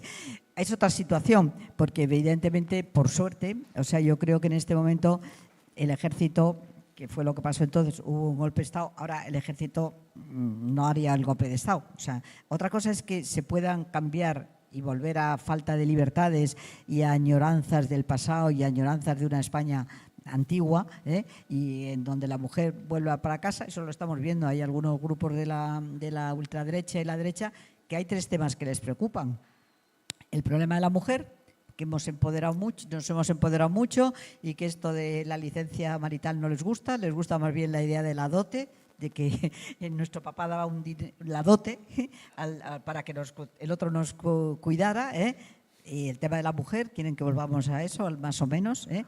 Segundo, quizá por fallos que lo hayamos explicado mal o porque se cometan errores con algunas leyes de que a veces a los chicos les llevan a la comisaría sin tenerles que llevar, no lo sé, pero ellos tienen muy pendiente que la mujer volvamos para atrás. Segundo, el tema de los emigrantes, que quieren que España sea una y que no entre nadie y que además todo católicos y blancos, y de esta forma. Y tercero, el que no quieren, les preocupa la memoria, no quieren que se recuerde, ¿no? Esos tres temas son lo que todas las comunidades autónomas y todos los grupos de la ultraderecha son los tres temas que tienen en la cabeza: memoria, mujeres e inmigrantes. Bueno, yo espero que eso no llegue. Si llegara, está claro que no va a llegar por un golpe de Estado, puede llegar de otras formas. Como decimos, puede llegar a través de otros medios. Hay tres poderes, según Montesquieu, que es el legislativo, el ejecutivo y el judicial. Si el legislativo no conseguimos con el voto pensado de ideas de avance, sino de retroceso, pues eso es un problema. El ejecutivo, si se lo quieren cargar por cualquier medio, y el judicial, pues que antes también lo ha explicado Nicolás, pues desgraciadamente hay una parte de la judicatura que añora, puede añorar, que es lícito, que piensen como quieran, pero que tienen que aplicar las leyes, y bueno, pues pudiera haber un retroceso, esperemos que no, en la medida en que yo tengo 82 años, pero en la medida que pueda, haré todo lo posible para que ese retroceso en beneficio de vosotros no pase. Pero si pasa, seguramente no sería igual, porque no es fácil que hubiera un golpe de Estado militar, pero puede haber otras formas, ¿eh? Puede haber otras formas de ir retrocediendo en los derechos que hemos conquistado. Eso está claro, porque hay algunos que no quieren que esos derechos se avancen y se consoliden. Eso lo estamos viendo. O sea, bueno, pues pelea para que eso no te pase. Defiéndete porque se da fatal. ¿Cómo reaccionarías? Hombre, yo espero que la gente joven espero que reaccionen bien. Por lo menos lo ansío por mis nietas. Vamos con la siguiente pregunta. Tenemos una ahí al fondo. Yo, con vuestro permiso, voy a ir a A meditar tu voto reflexión también. Claro, hombre. Por favor, David, que no te falte de nada. Buenos días, muchas gracias por la conferencia. La verdad es que es un placer oírte y muchas gracias por la labor que hicieron tanto usted como sus compañeras cuando les tocó hacerla, porque nos abrieron camino a las demás. Tenía una pregunta, pero como hemos hablado del tema de la mujer, es que me ha surgido otra por el camino. Entonces, iba a preguntar sobre el tema de cómo cambia el marco jurídico previo a la muerte de Franco, post muerte de Franco y a día de hoy, porque, por ejemplo, tenemos la UMD, creo que se llamaba Unión Militar Democrática, que inspirados por la rebelión de los claveles de los portugueses, intentaron tener conversaciones para atraer de una forma pacífica la democracia a España y fueron tratados jurídicamente de una forma muy diferente a cómo se trató con el 23F a los que intentaron realmente ejecutar un golpe de Estado. ¿Eso se explica solo por el marco jurídico del momento o también hay un cambio en la sociedad? ¿Y cómo trataríamos a día de hoy jurídicamente esto? Esa era mi pregunta previa, pero es que con el tema de la mujer me ha venido a la cabeza un debate que tengo yo en el trabajo con algún compañero con respecto a cómo le hago entender qué supone para una mujer el no tener la independencia jurídica, el no ser considerado un ente adulto, por ejemplo, el tener siempre que estar o de la mano del padre o de la mano del marido. Entonces, como se ha mencionado esto también, si nos podría simplemente explicar un poquito cómo lo vive usted. Bueno, yo tuve la suerte de que mi marido, mi padre se había muerto, mi madre me ayudó muchísimo, porque yo creo que en la generación anterior a la mía hubo muchas mujeres que se quisieron ver reflejadas en sus hijas. Digo, mi madre, por ejemplo, siempre lo he dicho, tenía una voz preciosa, hubiera sido una soprano estupendo, pero en aquel momento, si se casaban con un militar o con un alto funcionario, les pedían un certificado de buena conducta. Y no les daban el certificado de buena conducta al hombre si ella se dedicaba a las artes. Entonces mi madre tuvo que renunciar a cantar de soprano, que tenía la carrera de piano, tenía una voz preciosa, hasta el final la tuvo, se ha muerto con 102 años casi, y tuvo que renunciar. O sea, fíjate lo que es que tengas que renunciar para casarte. En algún caso yo conozco que renunció él, pero la mayoría renunciaban ellas, claro. Entonces hubo mucha gente que ni siquiera podía firmar ellas, ¿no? Como ahora hemos puesto una placa esta semana pasada, la han puesto a Matilde Urcelay, que fue la primera mujer arquitecto durante la dictadura, que no podía firmar sus proyectos. Claro, ¿eso cómo lo vives? O sea, yo tuve la suerte cuando llegué ya en los años 60 que mi marido pues me empujaba y me apoyaba y no tuve ese problema. Pero evidentemente te sentías vejada. El que la mujer no tenga independencia o que no la tenga para poder llevar a sus hijos pues plantea muchos problemas, plantea los problemas incluso de separaciones, plantea los problemas de sentirte que no vales, o sea, que no vales, porque además en una sociedad machista pues la consideraban supeditada, o sea, te dedicaba a tus labores de casa. La propaganda que había, pues era la propaganda un poco que planteaba la sección femenina, que no sé si veis algunas películas ahora estos días, bueno, pues que tenías que contentarle al otro, estar guapa, estar agraciada, eras sometida al otro. Bueno, lo vivías muy mal. O sea, yo tuve la suerte de que eso no lo tuve que vivir personalmente. Tuve que vivir la vejación de que no pude defender un juicio. Me pararon en Vallecas porque no era mujer, tuve que llamar al procurador. Pero a mí me atendían, yo defendía juicios y no tenía problemas. Pero sé de muchas compañeras que no pudieron llegar a estudiar Entre otra cosa porque había la filosofía esa del padre de que las chicas nos teníamos que casar y que los chicos tenían que estudiar. Y yo tuve la suerte de que mi madre me apoyó porque las monjas querían que me dedicara a sus labores, que era un poco lo que había en aquellos años 60, de que tú dedicaras a coser, y a planchar bien y a supieras las cosas de la casa, ¿no? Yo me tiré toda la noche llorando, me acuerdo, porque mi padre quería que mis hermanos estudiaran, sabía que se iba a morir pronto porque estaba enfermo, y yo que me casara. Entonces, bueno, pues ¿cómo lo vives? Pues mal. O sea, como cuando no tienes independencia económica, estás sometida al que la tiene. O sea, sobre todo, entonces, muy mal, o sea, en ese sentido. Tú has planteado lo de la OMD. Bueno, yo creo que en el tema de la lucha por la democracia, que no la trajo el rey, fijaros que el rey, que estamos hablando ahora, yo no he leído el libro, pero el rey fue coronado en el 69. Y con los principios del movimiento. Y el rey prácticamente cuando se hace la Constitución en el 78 la sanciona y la firma como jefe de Estado, pero no la promete ni la jura. Solamente jura la Constitución a partir del golpe de Estado del 81. Digo un poco para eso está en los libros de historia. O sea, jura promete no jura, me parece, a partir del golpe de Estado. Antes no. También es lógico, porque él había jurado los principios del movimiento, o sea, cuando le coronaron. O sea, a diferencia del actual, que sí que ha jurado la Constitución. Bueno, entonces, la UMED jugó un papel importante, porque en aquel momento surge un grupo pequeño, pero que fue bastante activo y que fue muy represaliado, que fueron la gente de la UMD.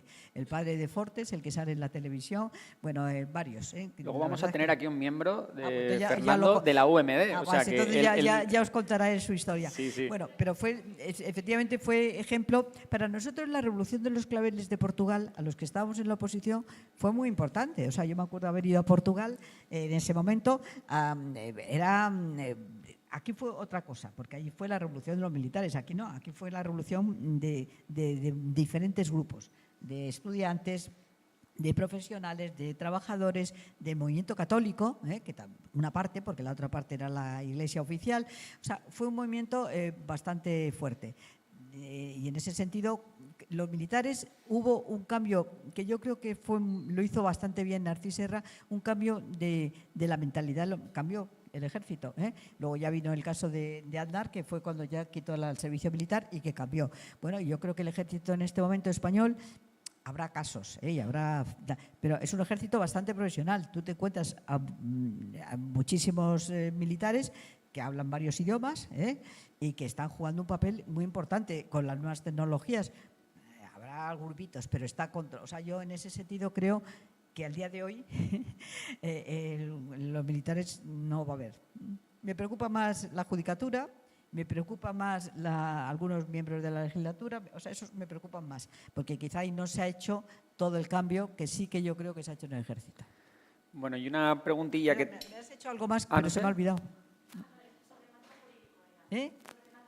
Bueno, perdona. El marco jurídico de las mujeres, ya lo he dicho, que el marco jurídico de las mujeres fue la conferencia del 75, luego hubo la conferencia famosa de Pekín del 95, pero la conferencia del 75 fue muy importante porque quitó lo de la licencia parital. Y a partir del 75 empezó a haber algunos cambios, pero solamente el cambio legislativo fue a partir del 82, que fue cuando se cambió prácticamente el Código Civil, el Código Penal. Es que fijaros que eso es muy gordo. Es que el adulterio, hasta que no se modificó el Código Penal, el hombre que encontraba, el marido que encontraba a la mujer yaciendo con otro hombre, podía matarles y no pasaba nada en ese caso. Y en cambio, al revés, no. Entonces, el adulterio, bueno, y todo el tema, el amancebamiento, en fin, todo un Código Penal se cambió a partir del 82, que yo creo que fue muy importante. Ahora, es verdad que en los primeros años del 82, las mujeres estábamos poco en la vida política. La primera que llegó fue Carlota Bustelo, que acaba de morir, y Carlota Bustelo la encargaron de los temas culturales, o sea que era muy difícil. Sin embargo, yo creo que se ha ido avanzando muchísimo. La legislación, cuando ha estado el gobierno socialistas, han ido cambiando la legislación. En la época de José Luis Rodríguez Zapatero se han hecho leyes muy importantes, mucho más progresistas que las que podamos tener en Europa. Yo recuerdo cuando llegué al Parlamento Europeo, las suecas pensaban que nosotros éramos muy retrasadas y se llevaron una sorpresa, porque éramos bastante más avanzadas que muchas de ellas. Bueno, y ahora estamos viendo como efectivamente en algunos temas España está siendo pionera de avances que lo que están siendo los países nórdicos, ¿no? En el tema de la inmigración, en el tema del armamentismo, etcétera. Bueno, entonces la legislación se empezó a cambiar en la época de José Luis Rodríguez Zapatero. Yo creo que fue un cambio muy importante porque fue la ley de paridad, la ley de la igualdad y la ley contra la violencia de género, que a pesar, desgraciadamente, de que existan muertes, pues es un avance. En la época, ya acabo, en la época cuando yo era pequeña, yo me acuerdo en el pueblo tuyo, de Fuenlabrada, porque mi familia era de allí, pues fulanita ha desaparecido y ya quedaba que fulanita había desaparecido, se ha marchado. A lo mejor fulanita estaba en un pozo, y entonces claro, ahí nadie investigaba que la fulanita se había marchado. ¿Y qué ha pasado con tal? Ha desaparecido, ha desaparecido. O sea que hemos ido avanzando progresivamente. Y a mí lo que me da miedo, contestando a tu compañero anterior, es que no seáis capaces de entender que no podemos dar un paso atrás.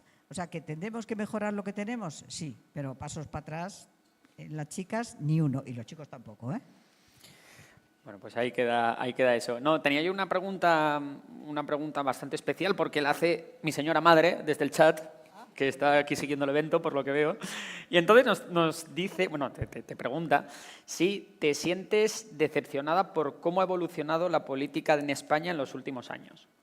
No, yo creo que es diferente. O sea, yo eso lo discuto mucho con compañeros míos de mi edad y de los gobiernos de la 82, 83, aunque yo no estuve en el gobierno, pero era parlamentaria, senadora. No, es otra España. Y como es otra España, yo no me siento decepcionada. O sea, yo creo que hemos hecho errores. O sea, uno de ellos, el tema de la ley de memoria, que ahora estamos aquí recordando cosas, pues lo teníamos que haber hecho desde el principio. Es verdad que en aquel momento, pues yo recuerdo una delegación que vino de la Unión Soviética cuando la perestroika y que pasamos por el Valle de los Caídos y me dijo, oye, ¿y esto lo van a mantener ustedes? Y entonces yo en aquel momento no, me parecía que esa pregunta no era la importante. Bueno, fíjate si es importante, y ahora lo veo de otra forma. Entonces yo creo que cometimos errores en no ser conscientes de la importancia que tenía explicar y quitar signos fascistas, el sacar a los miles de personas que teníamos en las fosas. Hicimos cosas porque vinieron los exilados, pero algunos vinieron y no les gustó la España que encontraron y se marcharon, como fue el caso de Maruja Mayo y demás, Abud, que dijeron, uy, esta España no es la que nosotros creíamos que iba a ser. Y algunos se volvieron, desgraciadamente, para nosotros. Bueno, pero yo creo que no me siento defraudada. O sea, creo que es otro momento. Hombre, me cabrea, hablando mal y pronto, pues el que efectivamente a veces con discusiones de la gente joven, pues que me dicen cosas que se vivía muy bien entonces y ahora no. Pero como eso es falso, pues creo que no. Ahora, no me siento defraudada, es otro momento. Yo creo que hay que defender el momento y sobre todo la situación de ellos, que es otra situación. Yo creo que lo tienen difícil en los jóvenes de ahora. Tú y yo lo tendríamos difícil, pero era otro momento. Quizá teníamos más claro a dónde estaban los valores y los contravalores. Y ahora, como te dicen cosas contradictorias, pues no sabes y meten todo en el tema de las redes es muy importante. Pero también las redes no tienen cara. Bueno, son herramientas al final que se pueden utilizar a favor, sí, a favor y en contra, ¿no? Y al final siempre, pues en las redes, si ahora, estás en buen yo uso... no, defraudada no. Si tuviera que dar marcha atrás en mi vida, pues me encantaría que las personas que hoy no están, pues estuvieran conmigo. Pero la España de hoy es muchísimo mejor que la que hemos vivido nosotros. Lo que pasa es que, claro, no es lo mismo tener 30, 40 y 50 años que tener 80, físicamente ni mentalmente. Hombre, claro. Sí, eso es verdad, pero no me siento defraudada. Yo soy bastante... Y además yo les diría a los compañeros que estuvieron conmigo y que tienen mi edad, que se quiten su ego de que fuimos maravillosos, que no. Y hicimos lo que creíamos y ahora es otro momento político. Y yo la verdad es que admiro mucho al gobierno actual, ¿qué quieres que te diga? Porque veo que lo tiene muy difícil. O sea, nosotros lo tuvimos difícil, sí, pero ellos lo tienen muy complicado. Yo es que con la humanidad en general soy bastante optimista, porque si bien es verdad que siempre hay nuevos retos, hay nuevos problemas, ¿no?, que afectan a veces a sociedades enteras, a países, continentes, Pero si al final miramos todos los indicadores habidos y por haber, y véase PIB per cápita, esperanza de vida, índice de desarrollo humano, etcétera, vivimos en el mejor momento para la humanidad. Hasta hace cosa de 50 años al mundo se vivía a sufrir. Y ahora hay muchos sitios en los que ocurre, pero también hay muchos en los que no, en los que ya puedes disfrutar tu vida y puedes ser feliz, ¿no? Y eso cada vez llega a más gente. Ahora tenemos países superpoblados en vías de desarrollo que cada vez viven mejor, ¿no? Vamos a hablar pues, de China, cómo ha salido de la superpobreza, la India va por ese camino y solo ahí ya son 2.400 millones de personas, ¿no? Entonces, bueno, por ese lado. Bueno, tenemos aquí un comentario que me ha llamado la atención que dice, por favor, Paquita, dilo más alto, la democracia no la trajo el rey. Pone aplausos, además. Ahí, después del comentario, pone aplausos. Entonces, yo no sé si lo quiere decir más alto, pero quiero saber qué opina al Por respecto. supuesto, yo creo que hizo mucho daño a aquel programa de televisión que planteaba que la democracia la había traído el rey, también Suárez y tal, o sea, era la cúpula. No, mira, es verdad que Franco murió en la cama, rodeado de tinglaos en la cabeza, en el cuerpo, y que le mantuvieron ahí, algo que jamás mantendríamos a ningún familiar nuestro, por lo menos yo, al contrario, que no sufra el final. Pero, o sea, yo creo que efectivamente murió en la cama, pero la democracia la trajo muchísima gente, o sea, muchísima gente de los barrios, muchísima gente de algunos pueblos, la gente rural, profesionales, estudiantes, trabajadores. No, Franco murió en la cama, pero la democracia la trajo la tierra que pisábamos, y qué tal. Entonces yo creo que eso es clarísimo, por mucho que nos quieran vender, y ya te he dicho un poco, pues Franco, el rey, pues estaba aquí, había planteado una serie de problemas con su padre, en fin. Bueno, ¿jugó un papel? Pues sí, yo no quiero negar el papel de nadie, pero desde luego la democracia la trajo muchísima gente. Y mucha gente que yo creo que tenemos en su recuerdo que seguir trabajando para que la democracia se mantenga. Yo por eso cuando me dice, oye, ¿y usted cómo no está cansada? Mire, yo llevo a todos los que no pueden ver hoy la España que estamos viviendo, les llevo a mi vera, y por lo tanto por ellos tengo que seguir intentando defender la democracia que ellos defendieron y que algunos de ellos desgraciadamente hoy no pueden ver. Bueno, pues tenemos tiempo para una última pregunta, si hay alguien interesado en el público. A ver, por ahí, y con esta ya te liberamos de este evento. Oye, me pongo así porque es que no se ve nada con esta luz. Va por ahí el micro. No se ve nada con esta luz. Sí, tenemos aquí que necesitamos gafas de sol, pero es por una buena causa, es para que lo vean bien desde casa. Bueno, buenos días. Segundo mucho lo que han dicho los compañeros y compañeras que dicen que es un placer poder escuchar tu testimonio, Paquita. Y para mí hay un dato que últimamente se está diciendo mucho, que según cómo se vea, ¿no?, es alarmante o no. Se dice que el 25% de los jóvenes votarían a la extrema derecha. Y sí que me gustaría pedirte un mensaje frontal a toda esta gente que dice que con Franco se vivía mejor, para poder desmontarles o para... ¿Qué les dirías tú como persona que ha luchado por traer todos los derechos que tenemos a día de hoy? Gracias. Pues mira, primero les diría, tú puedes votar, yo no pude votar. Tú puedes manifestarte, yo no me podía manifestar. Tú puedes tomar la decisión que quieras, vivir con quien quieras, sea chico, chica, puedes separarte. Yo eso no lo podía hacer. Por lo tanto, piénsate seriamente que vivir en democracia es muy importante y que la falta de libertad es clave. Por lo tanto, piénsate que hoy vas tú o no vas, pero lo ves, el orgullo gay. En aquel momento, el solo hecho de ser homosexual no lo podías decir. No lo podías decir porque te detenían, o sea, estaba prohibido. Entonces se te consideraba dentro de la ley de vagos y maleantes primero y luego podías tener problemas ante el Tribunal de Público. Tú puedes ahora decirme que el rey no sabes quién es, o meterte con el rey, meterte con el Pedro Sánchez, meterte con quien quieras. Entonces había un silencio. Entonces piénsatelo, que tú puedes manifestarte como quieras, derechas, de izquierdas, medio pensionista, todo lo que quieras, pero yo eso no lo podía hacer. Piénsatelo, piénsate lo que significa para ti, chica, el que efectivamente, si tú no quieres tener un hijo, puedas abortar. Lo que tienes que pedir es que lo puedas hacer en condiciones sanas, en condiciones de un servicio público, y que no tengas que irte a Londres a escondidas. Tú puedes, chica, puedes manifestarte en que efectivamente puedes ejercer tu profesión. Entonces no se podía ejercer o tenías que pedir la autorización de tu marido para todo. Todo eso es lo que tú te tienes que pensar. ¿Que crees que aquello era idílico? Estás equivocada.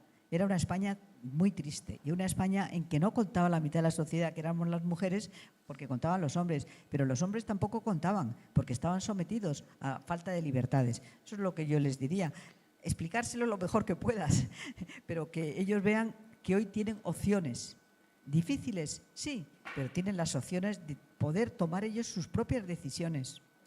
Y Paquita, quien esgrime también el argumento económico muchas veces de, bueno, es que es verdad, pero no había libertades, pero a la gente le iba bien económicamente y tal. Realmente, como nos comentó antes Nicolás, eso no es real. Todavía había mucha pobreza, había mucho chabolismo, de lo que hemos hablado antes, y que tú vas a los indicadores económicos, PIB per cápita ajustado por inflación, todo este tipo de indicadores, y efectivamente muestran el relato de una España mucho más pobre que la actual. Pero bueno, es que eso no tiene comparación. Es verdad que es cierto, y yo pensaba equivocadamente, que a lo mejor con la democracia íbamos a conseguir que no hubiera tantas desigualdades, y sigue habiendo desigualdades. Sigue habiendo gente que vive en condiciones económicas malas y hay mucha gente que vive en unas condiciones increíbles económicamente, que es injusto, y contra eso habrá que luchar a través del tema fiscal, a través de los impuestos. Pero no es verdad que en España hoy se viva peor económicamente que entonces. Entonces había hambre y ahora, desgraciadamente, por suerte, no, mejor dicho, no hay hambre. Hay vosotros los jóvenes, es verdad que tenéis problema de que tenéis que vivir con la familia, pero porque tenéis un problema de la vivienda que tenemos que solucionar y que yo creo que es prioritario y que yo espero que se solucione, y sobre todo que se plantee un acuerdo entre las comunidades autónomas, el Estado y los municipios, que son los que tienen el suelo, para que se puedan hacer las viviendas. Y creo que tienes derecho a una vivienda digna, pero entonces no había viviendas dignas. O sea, incluso las que hicieron el gobierno no tienen condiciones dignas. Ese es un problema de que no tienen ascensor, no tienen tema de medio ambiente. O sea, no es verdad. O sea, es mentira que en la época de Franco se vivía estupendamente. No es cierto, eso es mentira. O sea, ahora hay un salario mínimo, es verdad que a veces te cuesta ese salario mínimo por la vivienda. Hay muchos problemas que hay que enfrentarlos, como le contestaría al primero que me ha preguntado, pero no es verdad que entonces se viviera mejor, ni mucho menos. Había salarios de miseria, y había mucha gente que pasaba hambre. ¿Por qué se vinieron de los pueblos aquí? Perdona, que me veo que ya... No, para nada. Es que como pones así Al las contrario, manos, tenemos yo tiempo, acabo. Paquita, no te preocupes. No, tranquila. O sea, que no es verdad. No es eso que tú me has dicho no es cierto, no se vivía mejor. Efectivamente. Igual que es mentira que haya ahora corrupción y que entonces no es verdad. Ahora hay casos de corrupción, sí, las hay. Y mientras el ser humano siga existiendo, desgraciadamente, pues un poco lo de Einstein. Él átomo ha cambiado al mundo, pero no la mentalidad. Pues es verdad, hay gente que es corrupta. Pues sí, habrá que luchar contra esa corrupción. Pero ahora se conoce, o por lo menos aparece. Entonces no aparecía porque no había libertad de prensa. Bueno, es que no había libertad de nada. Es que había, para ver tema cultural del cine, había las películas graves, gravísimas, el 3, no podías ir al cine normal. Yo recuerdo haber ido a Biarritz, escondidas, pasando la frontera, para ver películas absurdas, como el último tango, o sea, cosas de esas ridículas. Que aquí no pasaba la censura. Claro. Es que luego yo creo que hay una parte de los jóvenes que no empatizan con lo que puede ser una dictadura, y hasta que no lo vives puedes caer en la tentación de romantizarla. Y luego creo que hay mucha gente que todavía vive y que, claro, idealiza mucho su juventud, porque qué feliz era, qué joven estaba, cuánto saltaba y qué bien jugaba baloncesto. Entonces, creo Cualquier que... tiempo pasado fue anterior, ¿no? Como se suele decir. Exacto. Entonces, yo creo que también hay mucho romanticismo del franquismo que viene un poco, pues eso, de la idealización y del no haberlo conocido por otro lado, ¿no? Sí, no, yo creo que hay gente de mi generación, claro, que dicen, joder, esto está fatal, es que nunca ha pasado esto. Claro, tú dices, nunca ha pasado esto, tú ahora tienes 80 años y antes tenías 30, 40. Entonces, claro, no ha pasado eso, efectivamente, pero eso no quiere decir que la sociedad sea peor esta que la anterior, ni mucho menos, eso es mentira. Ahora, es verdad que yo creo que hay gente de mi generación, y hay algunos también de mi generación, que piensan que lo hicimos todo estupendamente, la transición, la democracia, y que España fue estupenda en la época nuestra. Pues tuvo muchos problemas y tuvo también muchos, los gobiernos socialistas a partir del 82, pues el primer gobierno socialista tuvo problemas. O sea, teníamos también un problema muy grande que era ETA, efectivamente, y que ya no existe por suerte, y que no existe, porque hay quien todavía quiere que exista. Pues no existe, por suerte, pero evidentemente tuvo muchos problemas. Estaba también el problema del GAL, había problemas de corrupción, etcétera. O sea que se luchó en aquel momento por una democracia se consiguió, pero tampoco fuimos todo maravillosos y ahora el gobierno actual y los gobiernos últimos socialistas son nefastos. No es mentira. Se han encontrado en una realidad muy diferente a la que nosotros nos encontramos. Bueno, vamos a ver. Yo creé el primer movimiento contra la OTAN en el año 84 y ahora resulta que países nórdicos quieren entrar en la OTAN. Y Olof Palme, al cual yo tuve la suerte de conocer y que planteaba toda la política de disuasión y no la política de confrontación, pues ahora sus gobiernos socialistas suecos pues piensan diferente, porque ha cambiado la situación, porque ya no hay la confrontación de la Guerra Fría de entonces, hay una situación muy diferente, hay un problema nacionalista, hay unos países nuevos que han surgido, o sea, es otro momento. Y ante ese otro momento es a donde vosotros tenéis que plantearos, pero con unas ideas claras de que la libertad es muy importante, que la democracia es muchísimo mejor siempre que lo que pueda ser un gobierno de una dictadura, y con esos dos principios tenéis que afrontar una nueva situación. Y nosotros los mayores tenemos que ser conscientes de que vosotros tenéis problemas y que lo estáis haciendo bastante bien los que lo están haciendo para que efectivamente España siga avanzando y no retroceda. Yo creo que con esas dos premisas es con las que... Con deberes. Con esto es que yo no puedo añadir nada más. Paquita Sauquillo, muchísimas gracias. Un verdadero placer.